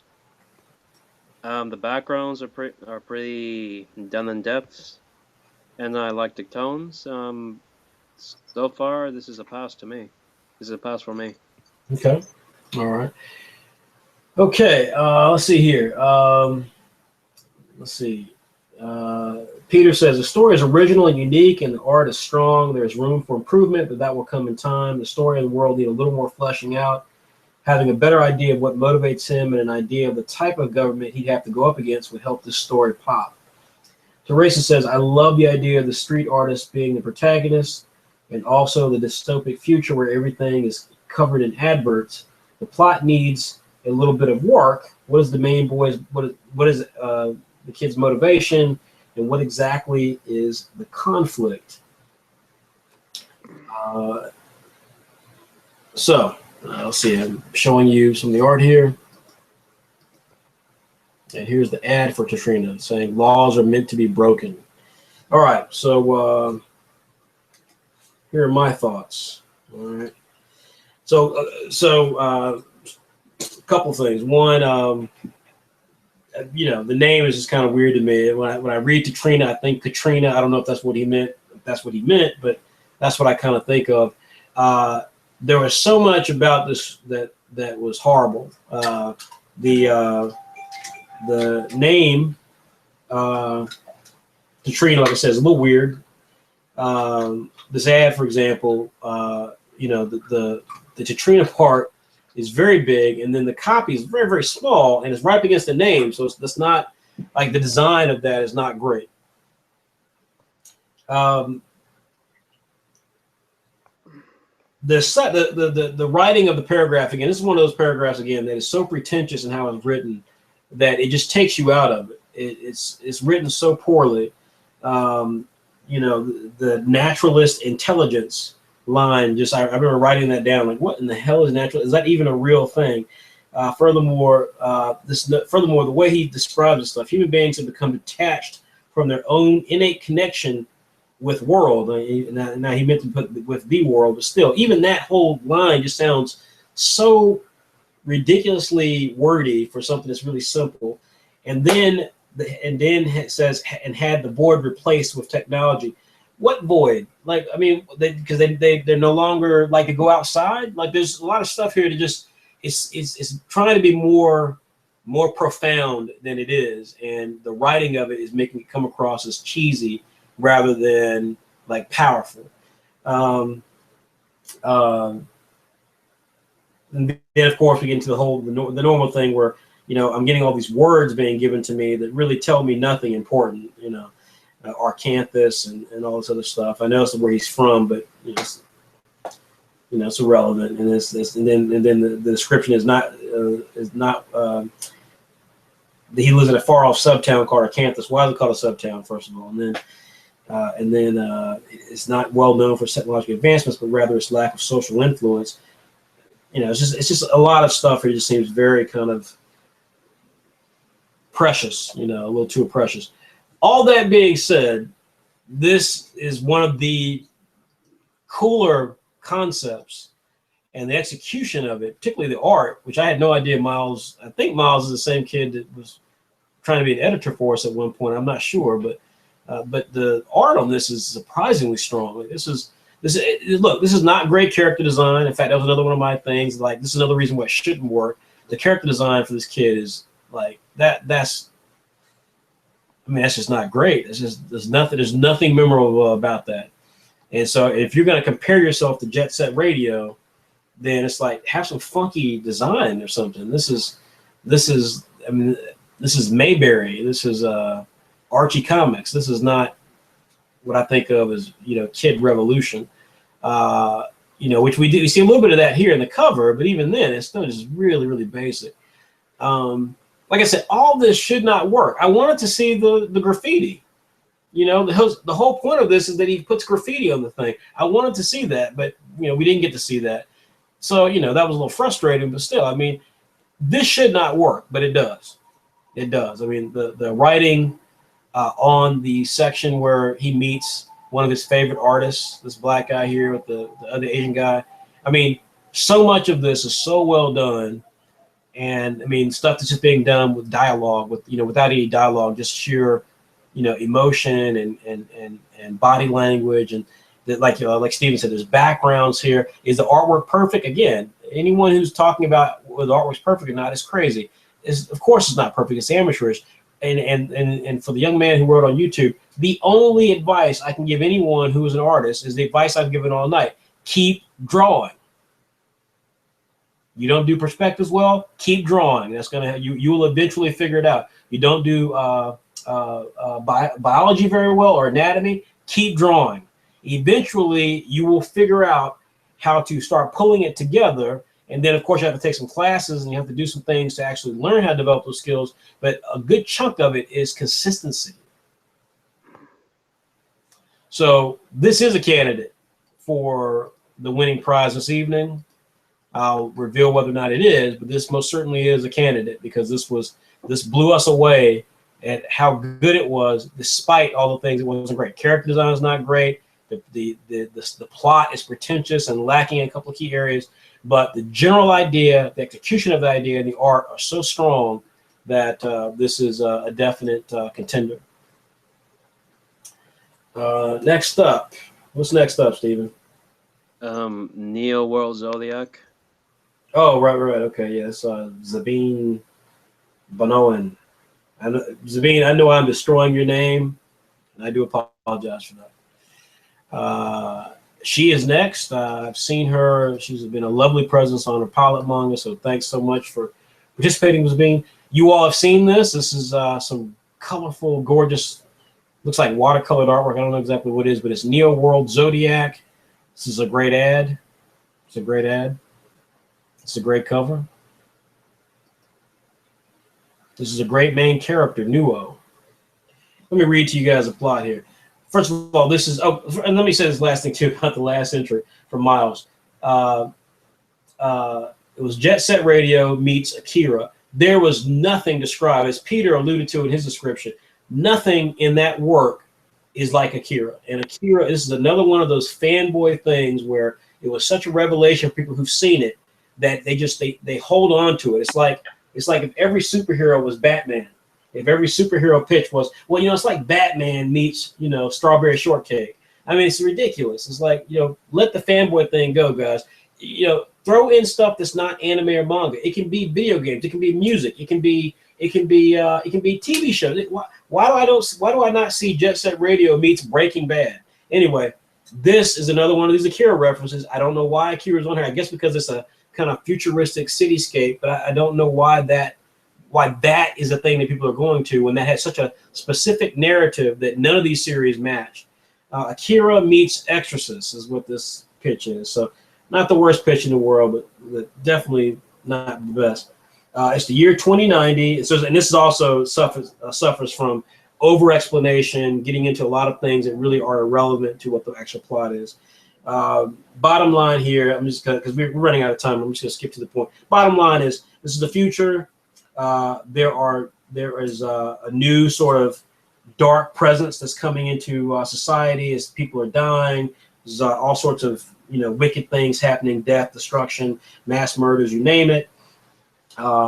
The salvation is in the form of 12 zodiac, animal zodiac, not the typical Western zodiacs, but animal zodiacs, the rat, the ox, tiger, rabbit. They are all being reborn, and those individuals who are being reborn with them have powers. And so as a result, we're trying to gather these zodiacs together to kind of stave off this new wicked thing that's happening in the world. That being said, not all these zodiacs are on the side of good. And of course, this evil presence is causing devils to appear, which kills people, and you know, it basically takes over innocent people, turns them into devils, and they go and cause all this wickedness we're talking about. So with all that being said, Stephen, talk to us. Well, I'm looking at Newell. I really love her design. What I like about her, she's a chubby girl. She's wearing a jumpsuit. When I first saw her, I don't know why, but I immediately thought Paul from Kung Fu Panda. I don't know if that's a bad thing. that's racist. Go ahead. No, I wasn't. I didn't mean it like that, but I really love her design. It's just it's just the attitude in her pose. Then I went to the next page, the title page. I like the futuristic, the retro futuristic feel to the city. I think the artist took time to design the buildings separately and then incorporated them in the long term, in the final product, incorporating oriental features to futuristic city. Mm-hmm. And that's what I loved about it. It's competently drawn, in my opinion. Yeah. Okay. All right. Let's see what we got here. Okay. All right. Teresa says, superb art style, and some of the harder perspectives are a bit off. But other than that, I can't fault it. The concept is simple and fun, and with an element of intrigue. Who will be the next Zodiac character, and what will she look like? Peter says, I like the art and the main character's design. You don't normally see characters like that. The story strikes me as being somewhat generic, but there are some elements that help the story stand out. And so my take on Zabrini Benoit's Neo Zodiac is this again. I felt like this had way too much backstory. There was way too much backstory here because at the end of the day, like I said, this is another one of tonight's superhero stories. You know, it's people who get born with powers. They touch an orb, they get powers. They're reincarnated or become a zodiac sign, get powers. Whatever it is, these are people with powers. Long story short, and some are good, some are bad. And so the backstory here was way too involved, way too precious when it didn't need to be. And particularly when the story that we see in these couple of pages are really just, you know, vignettes. They're just vignettes. I hope this person is not sending us just, you know, they've already got the comic done or just sending us little cuts of the comic. But this was very good, though. There's no doubt. I mean, my criticisms of this are strong, but they're strong in a focused, helpful way, because I feel like this creator is so good and this concept is so loaded with potential that there's just no question that this has real capabilities.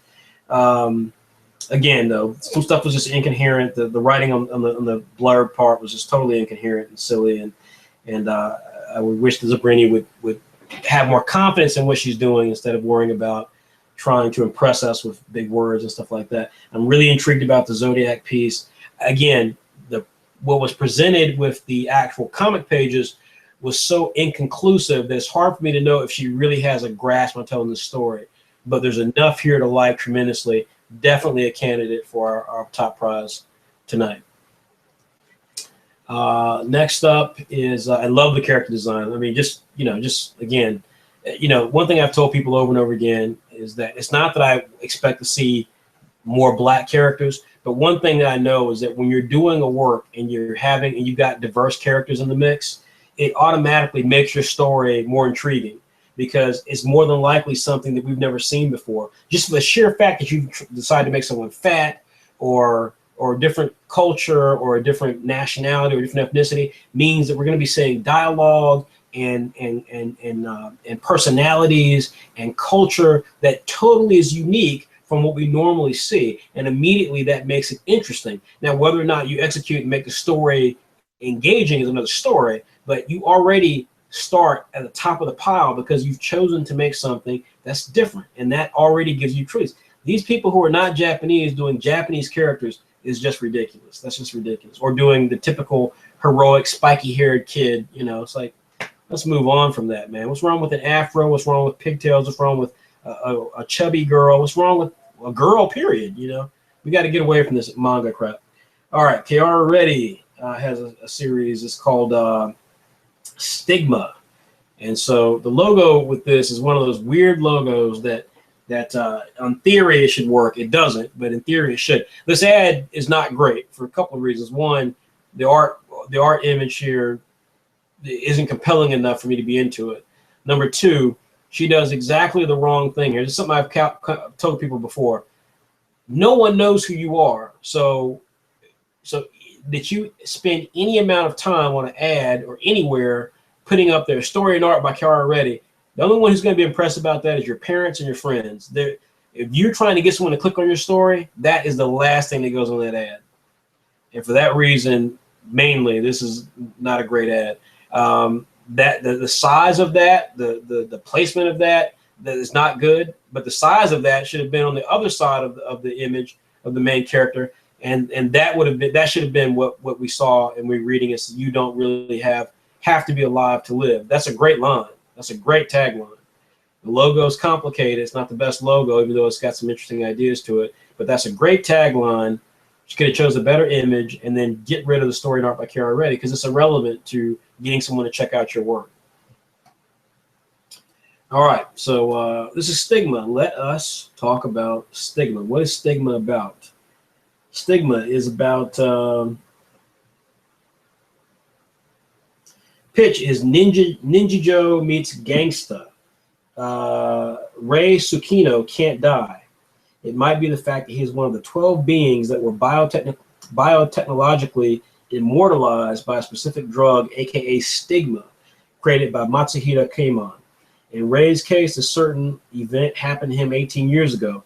Now, in modern times, Rei relatively lives and works peacefully with Rochester, a friend of his who's another immortal that specializes in weird courtship behavior. Everything seems peaceful until rumors about murdering the immortalizer spread by seemingly supernatural entities that Rei encounters one evening. While these events spontaneously trigger the search for Matsuhito Keimon, Rei and his former colleagues, which he soon teams up with, share and deal with some of the drug's recurring setbacks and the ominous past that each of them hold, that tends to affect their identity and beliefs when confronting the enemy. So, stigma. I don't know what Nichijou is, and Gangsta, I kind of get the relationship to that. It's a new anime, so perhaps that's it. But really, this is Highlander, and I'm astonished that this creator, except for maybe her age, did not think to put Highlander. This is literally Highlander, except for the drug part. Interesting concept. Again, written kind of weird. I don't know if this person is a native English speaker. There's a lot of weird aspects of this copy here. The typical stuff where they try to make something sound more important than it needs to sound. Just get to the point. The guy's an immortal. People are murdering immortals. He hooks up with other immortals to find out what happened to him. The problem is that his immortality is based on a drug, and the drug causes him to have these negative side effects. That's all you had to say, and that would be much more compelling than all the stuff I just read, which was very bloated and seemed self-important and was written poorly. So there's that. And again, great cover. You're going to see in the next couple of pages, this artist, Kiara, is a fantastic artist. But good Lord, the story and art by Kiara Reddy, guys, I know that you want to get credit for the work that you do. I know this. And at Saturday AM, one of the things that we take great pride in is that all the creators who work with us, even the guys who work with us and then no longer work with us, either we get rid of them or they decide to leave, everyone owns their own copyright. So even though we do all this marketing and all this work to make you have a brand, you own your copyright. You own your comic book. So putting your name in big black letters that covers up the art and so forth is so ridiculous. Because again, no one knows who you are unless you're doing it for the purposes, like I said earlier, with Mark Cuban, to say, hey, notice me, because screw Saturday AM, just notice me, and I'm gonna have my own website. You can check me out on my own website later. It's not necessary. It should be about the work. It should be about the quality of your series. No one is. I'm gonna tell you something my mother told me a long time ago. One of the great things about learning is that once you learn it, no one can take it from you. People can take a lot of things from you. As you get older in life, you'll have things taken from you. People will take your money. Sometimes they'll take your pride. They can take your job. They can take your title. They can't take what you know. And so when you create a comic book like this is a work. This is art. This lives. Whether you're with Saturday AM or not, this lives. So you don't need to tattoo your name all over this stuff. It's yours. Be confident in the fact that it's yours and move on and just tell a good story. That's all that matters. Hey, quiet, hold this thing. That's my dog, sorry. In the middle of all that important talk, my dog decided to bark. So we open up with a scene here. It was really interesting because I couldn't quite tell what was going on here. The main character's in bed with a bunch of guys. I've been wanting us to have, because we're committed to diversity, I've been wanting us to have a series that has, an LGBT character. In fact, No to Heaven does have an LGBT character. That'll be revealed in the future. But the series I'm working on actually does have an LGBT character. But regardless, I don't know if that's what this was. So, we get that. We see some real comedy stuff here. I mean, Kiara is an amazing artist. I mean, she reminds me of Urasawa, I think, who does Monster and stuff like that. This reminds me of a lot of seinen works that I've seen. This is some really good stuff. There's no question about that. We even get some side boob here, which I know you can see right here. This woman's boobie is a huge part of the panel, and I know that Stephen was personally excited about that. Yes, so, yes, Stephen was. Yeah. Yes, I bookmarked that one. You bookmarked that, and again, Kiara is a female, so I love. Again, every creator should strive to produce content that represents their characters, and if that's what this character is noticing, and he's kind of lecherous, and we're getting a piece of that, then demonstrate that. I just hate when people do it for the sake of doing it. Like, ooh, I get to create my own comic. It can tell me not what I can and can't do, so I'm going to have a bunch of panty shots and booby shots in here. If it's germane to the character, then that's really all that matters, and this feels like it's germane to the character. There's a minor action sequence here that's kind of neat, but again, we don't really learn much about what Ray's abilities are and stuff like that. And his character design is very basic, as you can see here. It's very, very basic. There's not much there to it, but this is an interesting concept. This is some fantastic artwork. I love the name Stigma, but again, But there's a lot of stuff here that just I don't like. I don't like the fact that I didn't even hear why it's called stigma. Like, what is the reason it's called stigma? Is there something about the side effect of these guys that produces a stigma type of effect? If you guys don't know what a stigma is, that's when the hands bleed like Christ and so forth. So there's a lot of questions here, and it just but there's a lot of positives. So this is I can say for me, this is a candidate for the top prize this evening. And I can tell you that I think my cohorts feel the same way. Let's see here. Superb art style, says Teresa. Some of the harder perspectives are a bit off, but other than that, I can't fault it. The concept is simple and, oh, sorry, whoops, wrong thing. Great art and story, has a promising taste of awkward moment comedy. That's what she says about Stigma.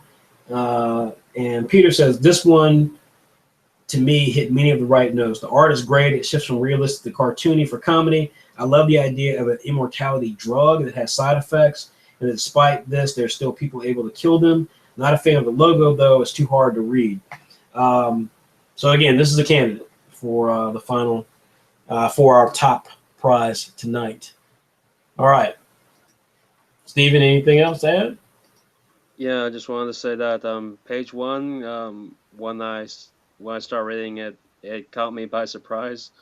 I kind of chuckled a bit, especially the guy planking on top of the main character. Right. Well, page two, the chibi version of the main character actually reminded me a little bit of the protagonist from Buzarenkin. You remember him?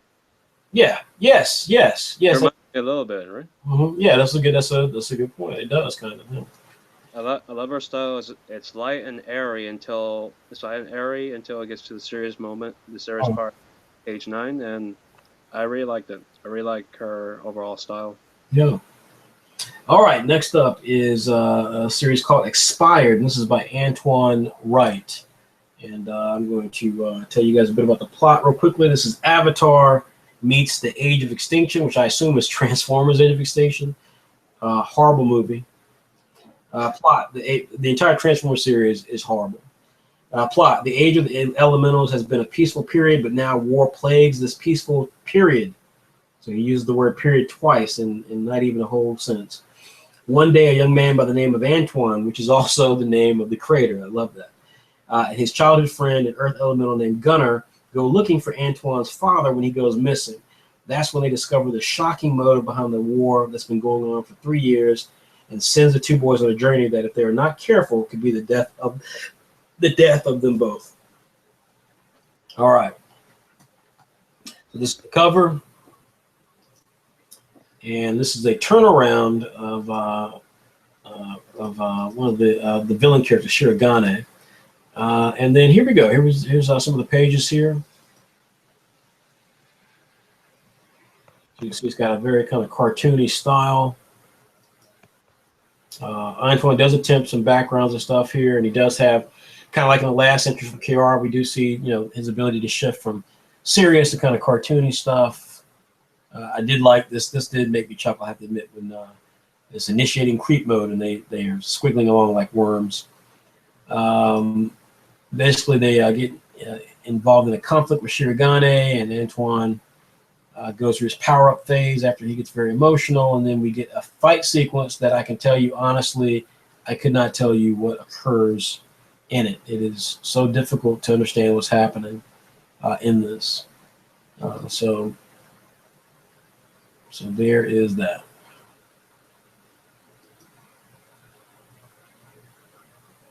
But real kudos to Antoine, though, for, again, attempting to do some things with it. I love the fact that characters are multicultural. I do love some of the elements with it, but I think a lot of this, for me, was flawed in a couple of major ways. Let's start off with the editors, see what they had to say about this. All right. So Teresa says that there's a lot of stuff that's intriguing here, but she just feels ultimately the creator is just not ready yet. So he seems to be able to draw, but his visual storytelling style is very difficult to read. She couldn't even begin to tell you what happens during the battle. Peter says the art is pretty good, but the story is generic. It's the sort of thing I've seen many times before, and there's nothing in it that directly appeals to me, it's very hard to read. I'm still not sure if it's supposed to be read left to right, or left to right, or right to left.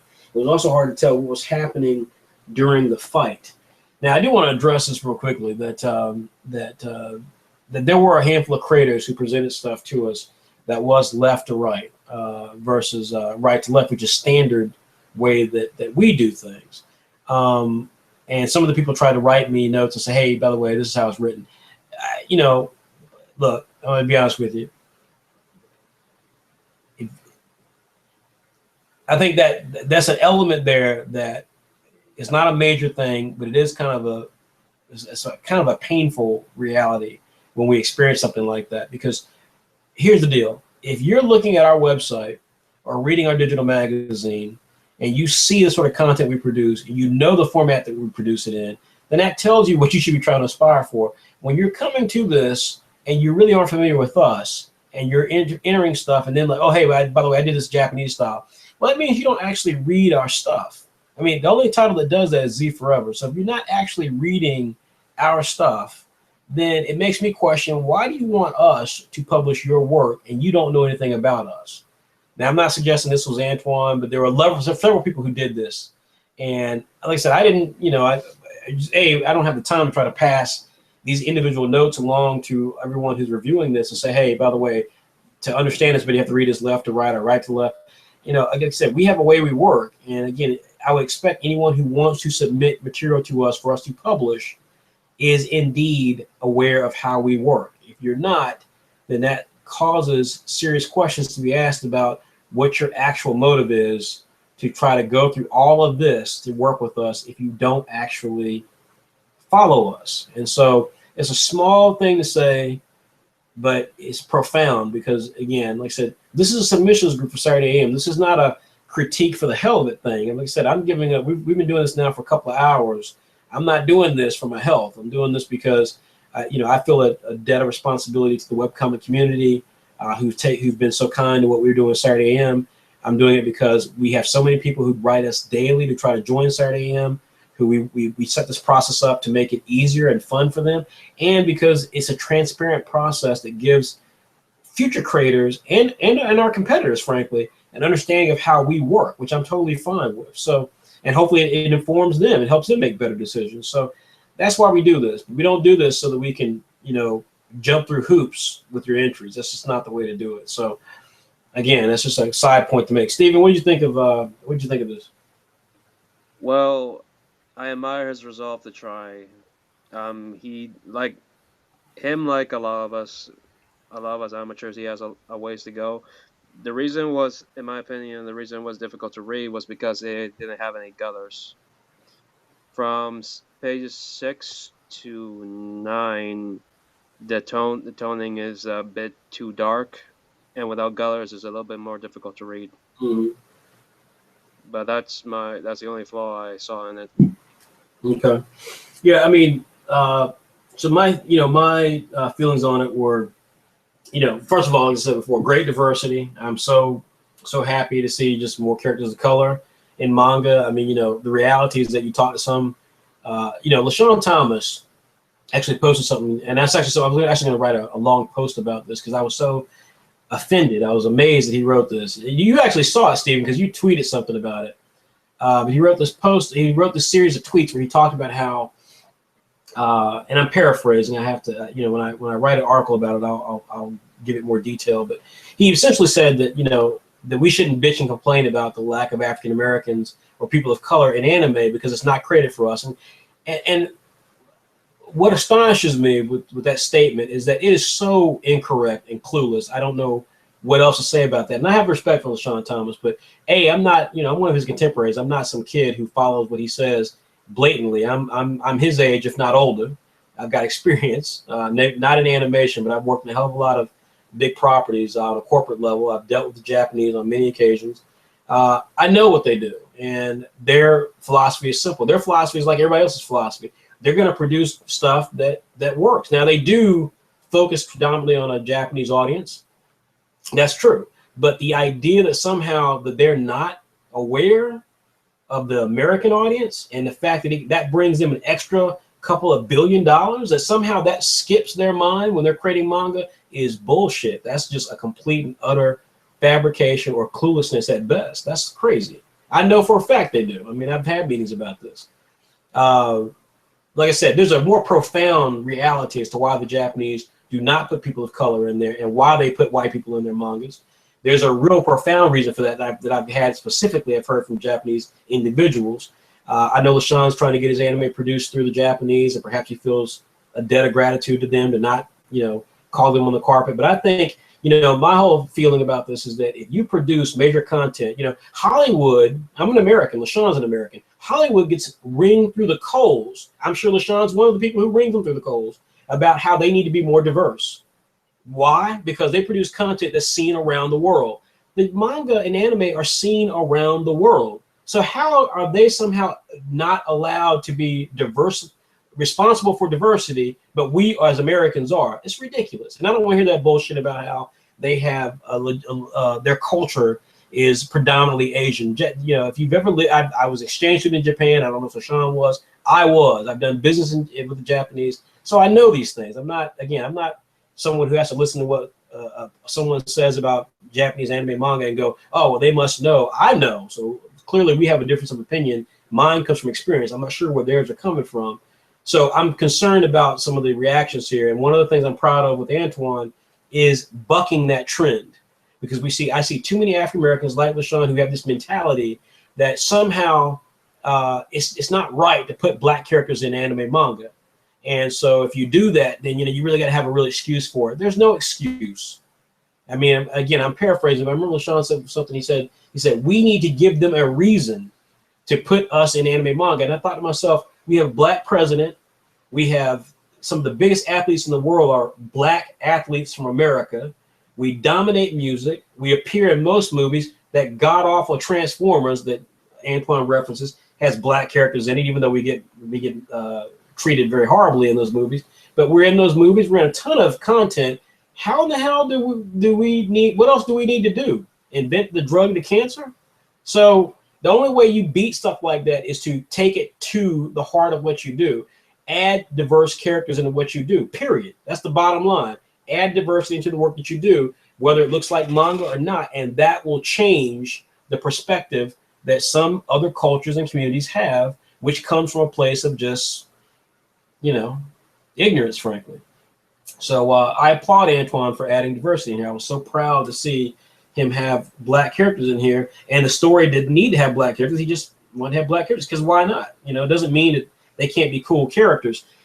On the flip side, that was one of the problems I had with it, was that, so then what do we get for character design? Well, we don't get the main character. We get this guy Shirogane, who looks like every other knockoff character from some, manga. Spiky hair, blue, weird color hair. He's got these baggy clothes. I don't see his arms. I don't see, there's not, it's not a bad character design, but it's like, this is the character design you chose and went with. Like, the main character is not interesting enough to reference the character design or turnaround. Beyond that, the artwork does have serious problems, of course, that we talked about, where Antoine is definitely trying some things here. There's plenty of stuff here where it's just being masked by a lot of just energy, and so we see this in the fight sequences here. There's so much. This is busy. There's so much stuff going on here. That you can't tell what's happening. And this is I don't believe this is Antoine trying to cheat. I think this is Antoine not really understanding draftsmanship. He's still having a ways to go to be the artist that he can be with effort and work. So this didn't, so this is not going forward with us. This is not a contender tonight. We may decide to put this in the magazine. This was really much on the fence. I think a lot of us felt the story was super generic. It was pretentious. Some of the stuff you talked about, it was just, it made no sense. And so I would even argue, Antoine, focus on your art, not the writing, because the writing here is not great. This reminds me of one of the other creators we talked about earlier tonight, who he had scenes, and you have scenes that you're telling here, the initiating creep mode, stuff like that. You've got scenes here that demonstrate an understanding, but at the same time, your art has the potential to be really good if you focus on it. And I think you trying to tell a story, which the story here is not a story. It's just a generic kind of mixture of ideas. And then the pages you guys submitted here are ideas. There's really nothing of substance here. And there's too much work that you have to do on the art side, from anatomy to staging action, to making it actually look effective and appropriate, to backgrounds, to even panel layout. I mean, this is not panel layout here. You've got a line that just separates one thing to the next. That's not how you do panels. So there's so much stuff that you have to learn from art standpoint that I do question whether or not you're a writer, and whether or not you trying to write is effective for you versus you just trying to focus on being an artist, and learning how to draw effectively could be a huge opportunity for you. So that's my thing here. Again, this is not a contender for tonight, and I'm not even sure this is a contender for the magazine because it's got too many massive problems with it. Although it does have some promise, and Antoine deserves a lot of credit for the stuff he tried here. Okay, last entry, and then we'll reveal the winners, and then we'll give some final notes and details. Last entry here is Courtney Weathers. This is all PDF, so you have to bear with me a moment for it to load up here. Okay.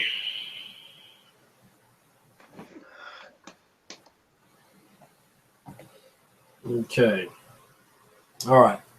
I did not see a pitch with this, so what you're saying here, I have to scroll because it's all just a PDF. We told people they could do, but and this is actually how we told them to do it. We just meant to have everything in here, and Courtney, at least from what I saw, did not include it.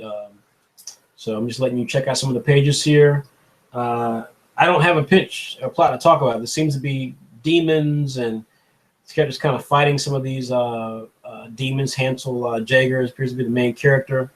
Very interesting character design. I can't tell if this takes place in hell or what. Or if this is after like the apocalypse. I don't know. This is handwritten, the lettering, so this is tantamount to torture for my eyes. I don't know what in the hell I'm looking at. This was not great. Although again, I don't know if Courtney is a guy or a girl. If she's a girl, I applaud her for bringing some diversity in terms of a creator to the mix. But this was not a good entry. I'm gonna read you what I've got here, what some people have here. Teresa says, this is too much like Soul Eater.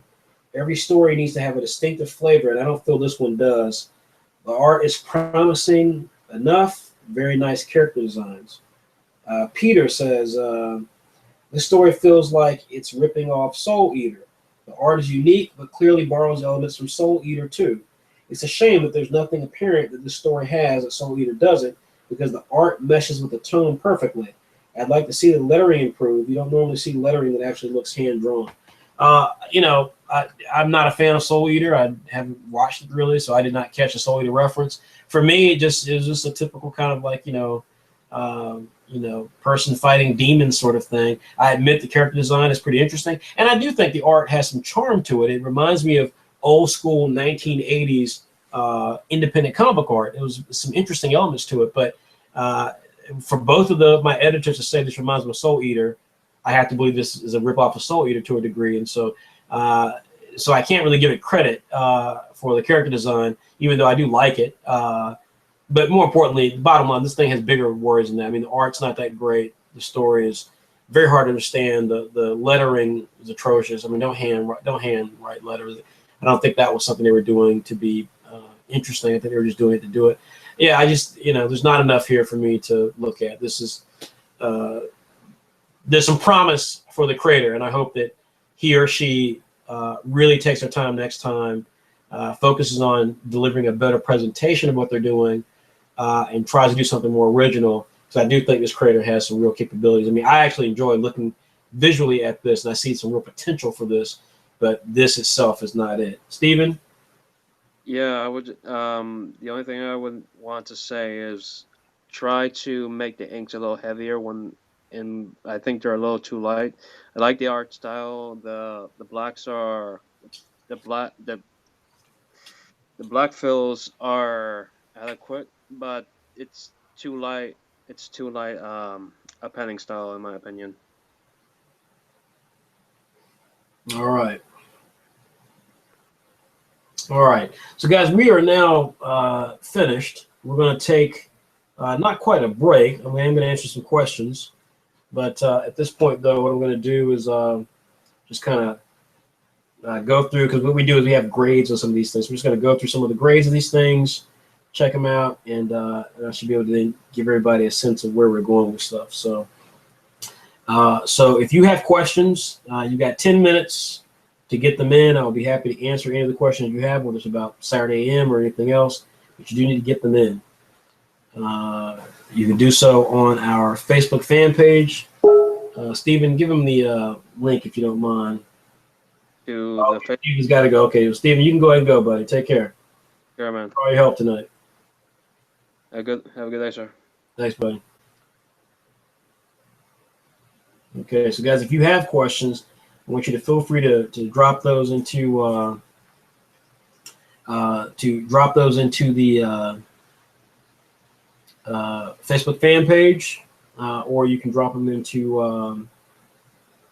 our sorry, I'm writing stuff down here, Pilot Manga page, or if you're following us on YouTube, which quite a few of you are, you can put it there on YouTube as well.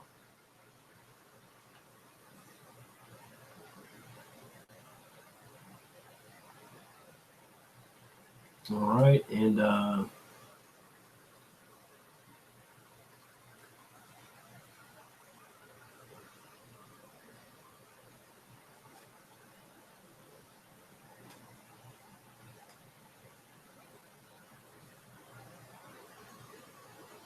we'll be checking those here shortly. I lost my number 2 there. I'm having to check and see if we got anything else here.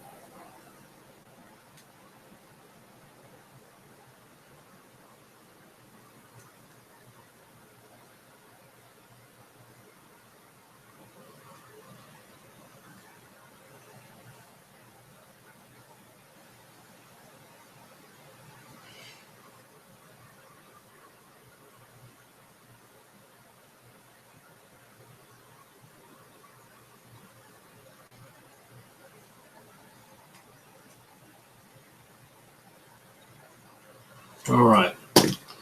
Okay, so let me pull it back here to the rest. Everyone, I want to say thanks again so much for joining us. You guys do indeed rock. I'm going to stop presenting everybody with the camera back on here. So this is me, and let's see here. We're going to check out some of these questions, see if we got any. And then I'm going to eat because I'm actually hungry after I tell you who the winners are and what's next. So let's see what we got here. We got...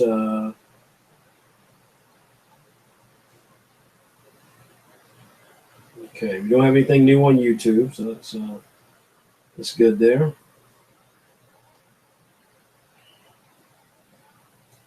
Facebook. Let's see what we got on Facebook here.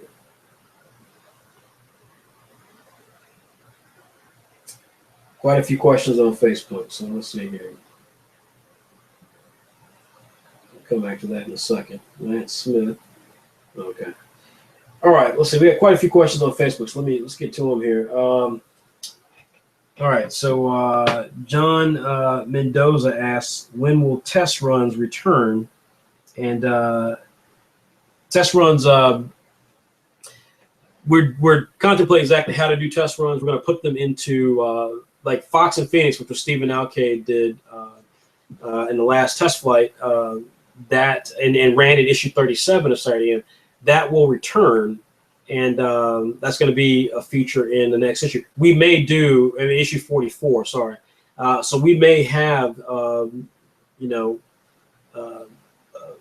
of these series retooled, one of these entries retooled to be a test run, a 15-page short story that we put in an upcoming issue of Saturday AM. I think we're done with the idea of it being on the website and stuff like that. We have enough stuff to do. And the test runs are just very hard to manage, so we'll kind of have to go from there. Really, I don't have an answer beyond that. Let's see here. Christian Sandino says, "Thank you for saying what you said about my art. I don't know if you remember, but you had told me about 2 years ago. Wow, 2 years ago. Damn. Wow. That I should stick to writing and find an artist." That hit me hard. I think if you hadn't said that, I wouldn't have been as driven to prove you wrong, but making my art worthy of a series. I'm glad I have followed Saturday AM for so long. You guys are really amazing. Thanks, Christian. Wow, that's extraordinary, because your art is, I remembered your name. And wow, that's pretty extraordinary, Christian. And thank you. That's a kind thing to say. Noah Webster says, so how can creators prevent adding completely cliche aspects of the story? Main character goes, oh, I'm bored, or oh, I sure hope something good happens today. Then a shady guy comes out of the shadows and a fight scene randomly ensues. So I think, again, if you guys watch this whole 3-hour presentation, it's not, the thing I said over and over again is that the cliche stuff only stands out if the execution is not good. If you execute well, I mean, people watch, people think about your family, maybe. I don't know, because most of you guys are very young, but think about your family. Your family watches CSI or NCIS or, or Law and Order, every week, right? And these are shows that tell stories that are fundamentally the same every single week, right? And they've been doing it for years. I mean, those shows on average have been on the air for about 6-7 years. It's a long time for a TV show. So when you're telling a show that has the same metrics over and over again, and you're getting the same result, and people are still watching it, that tells you then it's all about the execution. It's all about how you choose to tell the story that is going to involve some person who did something wrong, and then the intrepid detectives who have to figure out, they have to reconstruct the crime or interrogate people to find out who the killer was and stop him before he kills someone again. It's all about the execution. And so I know that sounds very basic. But it really is that basic. I mean, that's as simple as it gets. And so the question is really not how do you prevent it? The question is, how do you make what you're telling more interesting? And that's at the heart of the struggle for webcomics and for creators who are, who are amateur creators, is that for most of you guys, this is new. This is completely new. I mean, that's the thing about webcomics, is that most of the guys, when I started Saturday AM, I mean, White Manga has no previous experience to Apple Black. He got very fortunate. He has no previous experience to Apple Black of significance. Raymond Brown has done a webcomic here or there, but Bully Eater was really kind of his first main thing. And honestly, he probably could have done something else had we not picked him up for Bully Eater.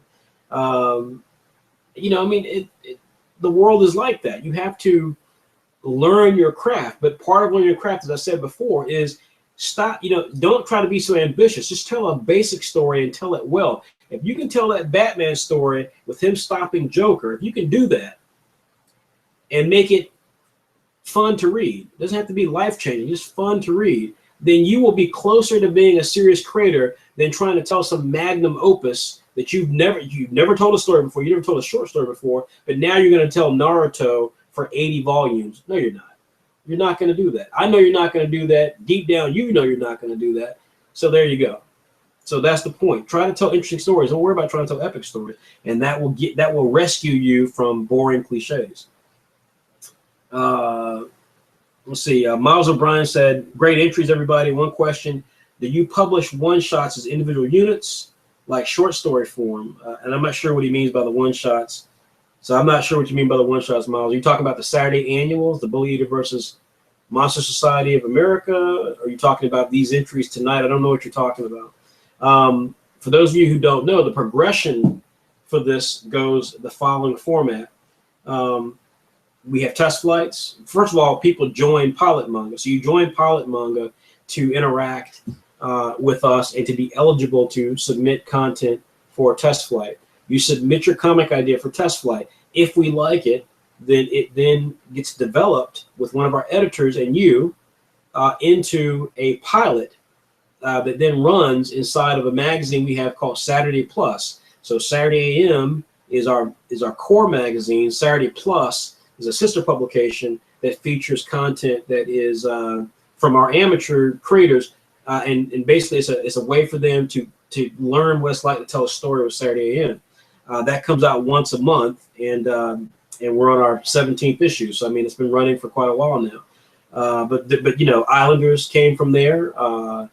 Comet Man came from there, and we've got some new series, Atomi Life, is going to be coming from there. So that's the progression of things. And then once you successfully complete Saturday Plus, if you make it in Saturday Plus and you successfully complete Saturday Plus, you then go to you then end up on either our website or inside the digital magazine. And the digital magazine, I can tell you now, is pretty hard to get into. I mean, you have to be functioning at a much higher level to do that. And that doesn't mean quality-wise. I mean, that's expected for any of these guys.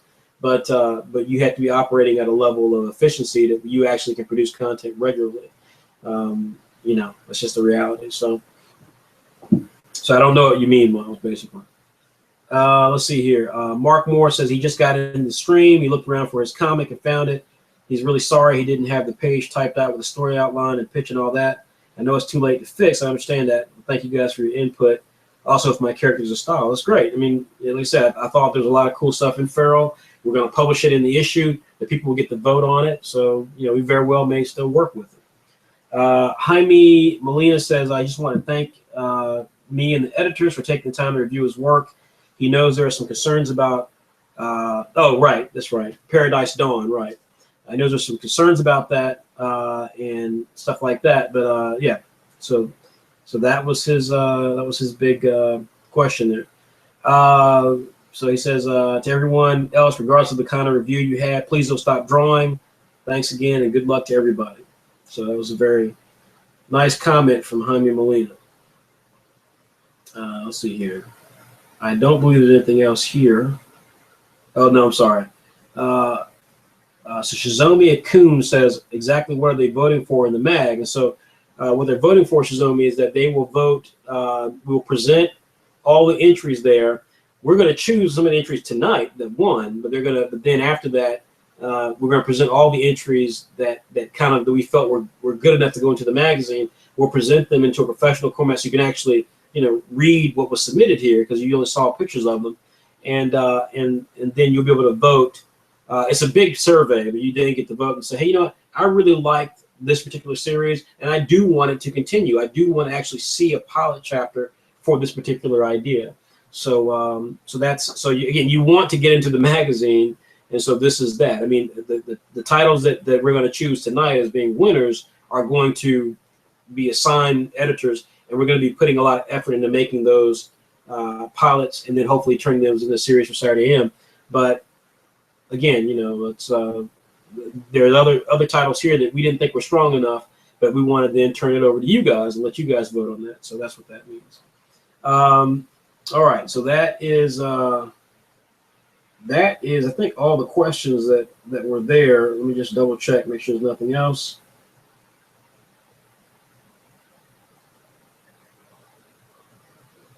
So there was something on YouTube. Give me a second here.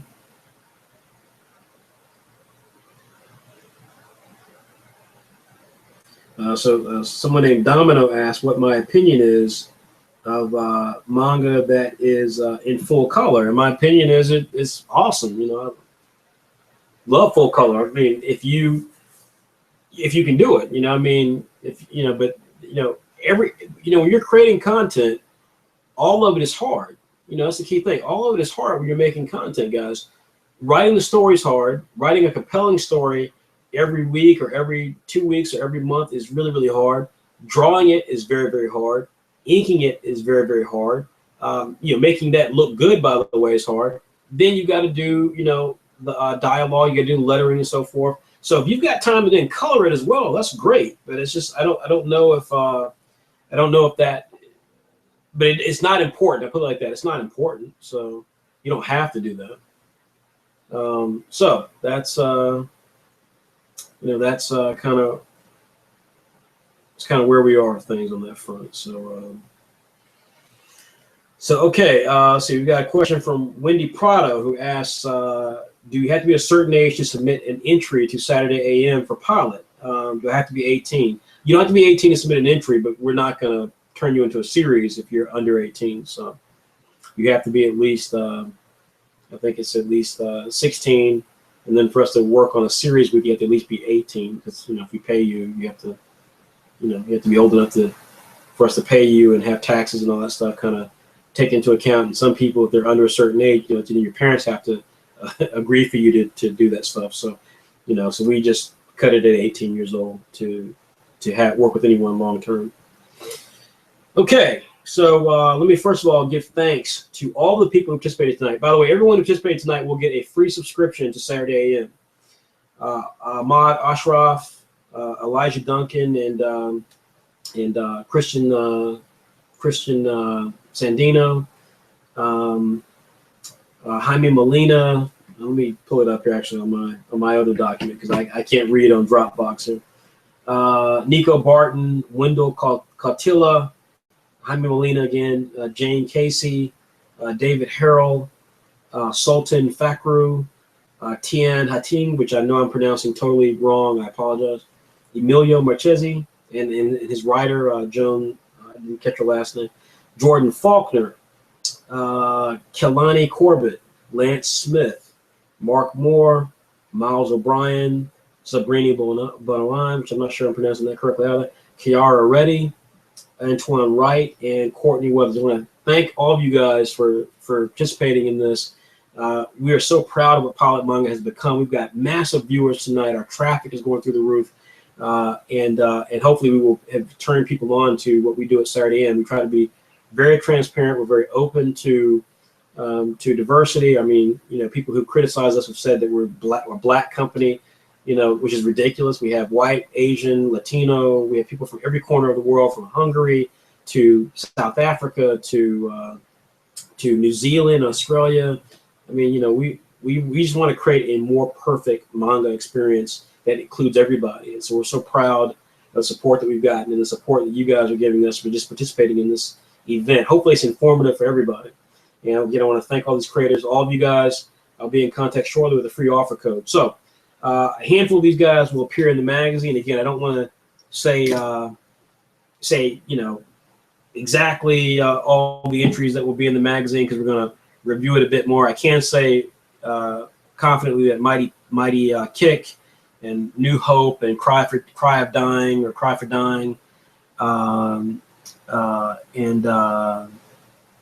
and Feral, and some of these properties will end up in the magazine for people to vote on, and that will then give a lifeline for some of those creators to have a chance to actually compete, just like you have to do in Shonen Jump, by the way, to compete to then go to the next level. Everyone owns their own work, so all these guys own their own property. If we work with you to develop your property to a better, stronger level, which is what you should hope we do, you still own your property. Like, we're not helping you so we can steal your idea. You own your property. That's the bottom line. If we help you, it's because we want to see you succeed, bottom line. And that's why we take this process so seriously, because it's a level of work, time, and money we're putting into this stuff. And so, you know, we want to do so. And if we're doing it, that means we're doing it because we really believe in the potential of what you have to offer. Of the series, though, that were the series that we looked at and thought, you know what, these series have real potential, and we are definitely excited to work with these guys. That is a different animal. And so from that perspective, I do want to bring back up those entries and reveal who we intend to work with definitively. So let me say that up front that, you know, there were a handful of these titles that we looked at. We thought, you know, this is really, really good. You know, this might not be exactly perfect, but there's some stuff here. Honorable mention is Miles O'Brien. We will certainly be looking forward to working with Miles O'Brien on Tetrina. This is one of those properties that there was a lot of stuff here that was underwhelming, that we just thought, you know, artwork's, you know, really, really good, but it's not memorable. There's not any sort of pow or panache to it. There are a lot of things he didn't show, such as the actual graffitiing itself, although he hints at it with these little arm things you can see there on his wrist. Character design is not particularly great, but the execution was so well done. It's just it's storytelling. This is real storytelling right here. You know, we have actual backgrounds. We have characters who are diverse and unique in appearance. They're not appealing in appearance, but they're diverse. They're all different. We see characters who are giving us a story via body language. We can't wait to get involved with Miles, help him maybe, you know, punch us up a little bit more and turn this into something that we think can be really exciting. The landscape of Jet Set Radio is, or Jet Grind Radio, whatever it was, is perfect. So we just think this is a fantastic idea. We love the notion that graffiti as a force for good. We just think this is great. So this was an honorable mention, and we really think this is good. So next up is our second runner-up, and the second runner-up is let's see here, is Kalani Corbett. No, sorry, not Kalani Corbett. Sorry, Steve Harvey moment. Sorry, it's that was a Steve Harvey moment right there. It's Kiara Reddy. It's her series Stigma. Again, there were several things you guys remember that I criticized about Stigma, but at the heart of it, though, this is a fantastic concept. Now, one of the reasons why this was a first runner-up and not the winner is because, again, there were things hinted at here, but there were large chunks of it left out. It kind of very similar to Miles O'Brien that we just talked about. You know, we didn't get to see the action. We don't exactly know what are these powers that he has. You know, I mean, again, not that stuff has to be totally action oriented, but you know, I'm a publisher and my brand is called Saturday AM. You know, we want to know what is going to be the thrill of the series. And right now, you know, the idea, if this is going to be a series about a guy who sleeps around with other men or sleeps around or has pervy ideas in terms of looking at hotel waitresses' boobies or whatever, hey, then that's the plot. That's what it is. That's what we, you know, then we'll happily publish that. But obviously that's not what the plot is. The plot's about immortals who are being assassinated and so forth. And that's what we want to see. And so that's what I need to see to understand just how awesome this could be. As it stands right now, the potential of this creator is through the roof. And that's why this is not an honorable mention, but a first run, but a second runner up. You know, this is good. This is real good. And had we just seen more, we could have then really had this in contention to be a serious to be a winner. But again, this is a winner tonight. It's one of the four places that we offer. So then, what is the runner-up? That's kind of the second place. Now here's the runner-up to the grand prize winner, and who is that? And that person is Jaime Molina with Paradise Dawn. You know, this is you know, a really generic story that has some really powerful execution to it. I mean, this has got some of the best backgrounds that we've seen in the entire night tonight. This has got some dynamic character design. Again, it's a little too on the nose for me for One Piece and so forth. That's why it's not the main winner. But you know, you can't deny that the action sequences look cool, the character designs look cool, the concept is strong enough. It's not mind blowing, but it's strong enough to be entertaining, and there's a lot of stuff here to like. Again, don't know if this creator has tried to work with Manga Magazine capacity in the past. I believe he has. Obviously, that could, you know, be something that we will look out for as we're trying to deal with him to turn this into a Saturday AM series. But there's enough stuff here that is engaging enough for us to believe that with a little effort, this could be turned into something really special to sit alongside of some of our top titles. So, you know, real hats off to Jaime Molina here. And last but not least, grand prize winner, as someone called earlier, is indeed Zabrini Bunawan's Neo World Zodiac.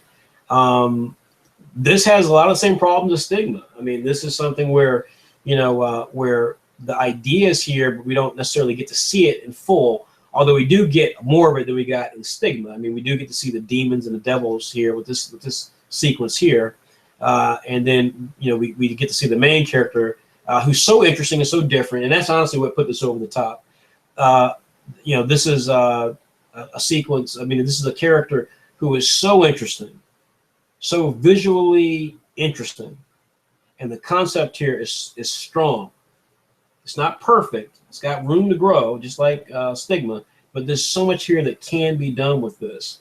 And the artwork is gorgeous. I mean, this last panel is gorgeous. This is gorgeous. The cover, gorgeous. I mean, so again, there's a lot of stuff here. This was we really were quite on the fence between this and Cara Reddy, but at the end we felt there was enough originality and uniqueness and charm to Neo World Zodiac. That this was our grand prize winner for Zabrini Bonawin, and that's that. So so again, want to say thanks everybody who participated in our test flight. This time, the next test flight. A couple of quick notes. Issue 42 will be available tonight by about midnight. You'll be able to buy this for $1.99. It features Saturday Plus, issue number 16. It features Bully Eater, a brand new Bully Eater story, a brand new Monster Society of America story, and it features the crossover, the first details on the crossover that is Bully Eater versus Monster Society of America. So there are other people who are trying to do that, but we're the first ones to really pull it off. So we're really excited about that. Crap, guys, I think I didn't have this presented to everybody. So if I didn't have it presented to everybody, let me switch over here and make sure you guys get to see. This was our grand prize winner here. Neo World Zodiac.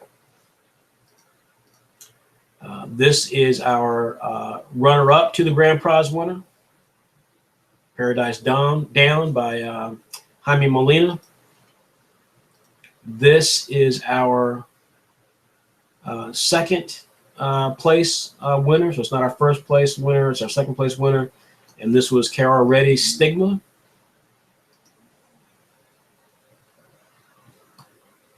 And our honorable mention, the series that we think definitely is a fantastic series and we're looking forward to working to tweak that, is Miles O'Brien's Petrina.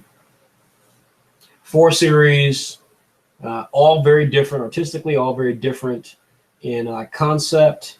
Some are similar in terms of action, but all very different in personality for sure, as well as art. And again, we got several creators who we're going to be looking forward to seeing what you guys think of them, such as Mighty Tick, New Hope, Cry for Dying, Feral, and more series like that. That will appear in issue 44. So again, to recap, issue 42 will be available this evening. I do hope that you'll support our diverse manga magazine. Subscribe. It's just $5 a year. When you subscribe, it helps us pay for all the stuff that it takes to run our operation. Just Dropbox. Just the people who submit their stuff in Dropbox, we pay for a lot of storage on Dropbox. So, just giving us $5 helps us with that. Likewise, if you go to our marketplace, you'll find some amazing items here. We're the exclusive home for all these great series, as well as for all their official merchandise. So you can get T-shirts here. We're going to eventually have prints and hats here. And you can get all this great stuff, including the books at some of the cheapest prices you'll find. You can get all of those here on the marketplace page. And of course, that revenue not only supports the creators, but it supports the operation of our business here. And you can see Apple Black, Saigami, Bully Eater, Z Forever Volume 1s. We'll have Storybook coming soon as well. We are not doing our trading cards right now, but we will be doing them eventually soon. So again, support us. Check out our work. We're up to issue 42. No one's lasted as long as we have, folks. No one has lasted as long as we have. 42 issues of a digital manga anthology made up of global amateur talent. No one has lasted as long as we have. So if you love original content, you love diverse creators, then you'll support us. You can go here to the subscribe page. You can find out the stuff that we have. Of course, if you guys were here earlier, you know that we produce one of the slickest looking digital magazines out there. And I say that respectively to all the guys who are friends of ours or compete with us, but no one produces a magazine as sophisticated as what we do. Interviews, amazing content, beautiful graphic design. Look at all these covers here, folks. Look at all these covers. Over 40 issues of original, consistent, bi-weekly content that we've been producing regularly since 2014. I'm proud of my team. I'm proud of our guys. I'm proud of the support we have around the world. And for those of you who are looking to join this revolution, you'll have a lot to be proud of as well. Okay. All right. So everybody, that is it. Again, my name is Frederick Jones. I want to thank you guys for tuning in. Remember, buy our merchandise, folks. Apple Black shirt. Some of our amazing tanks. Show a little love. It helps us go a long way. In fact, if you can find 50,000 of your closest friends to subscribe, we'll be happy. Look, I may even have a setup that lights me properly, because I promise you, I'm not this dark. Anyways, that's it. I want to thank everybody for checking us out. Again, if you've got questions, comments, feel free to post them. We will certainly answer them when we can, either on YouTube or via our Facebook channel, Facebook fan page, and or Pilot Manga. Everybody, thanks so much. I look forward to you guys checking us out with even more cool stuff soon. We've got new YouTube shows coming, tutorial show, the interview show, and then a special show we haven't talked about yet. We've got more new manga coming. God Arms is coming. Clock Strike is returning, and we've got some more secret manga we haven't revealed yet. And we've got more books coming. We've got more T-shirt designs coming, hats coming. We got a ton of stuff coming. 2016 is going to be our year. Stay tuned. Support us. Tell all your friends. Take care, guys.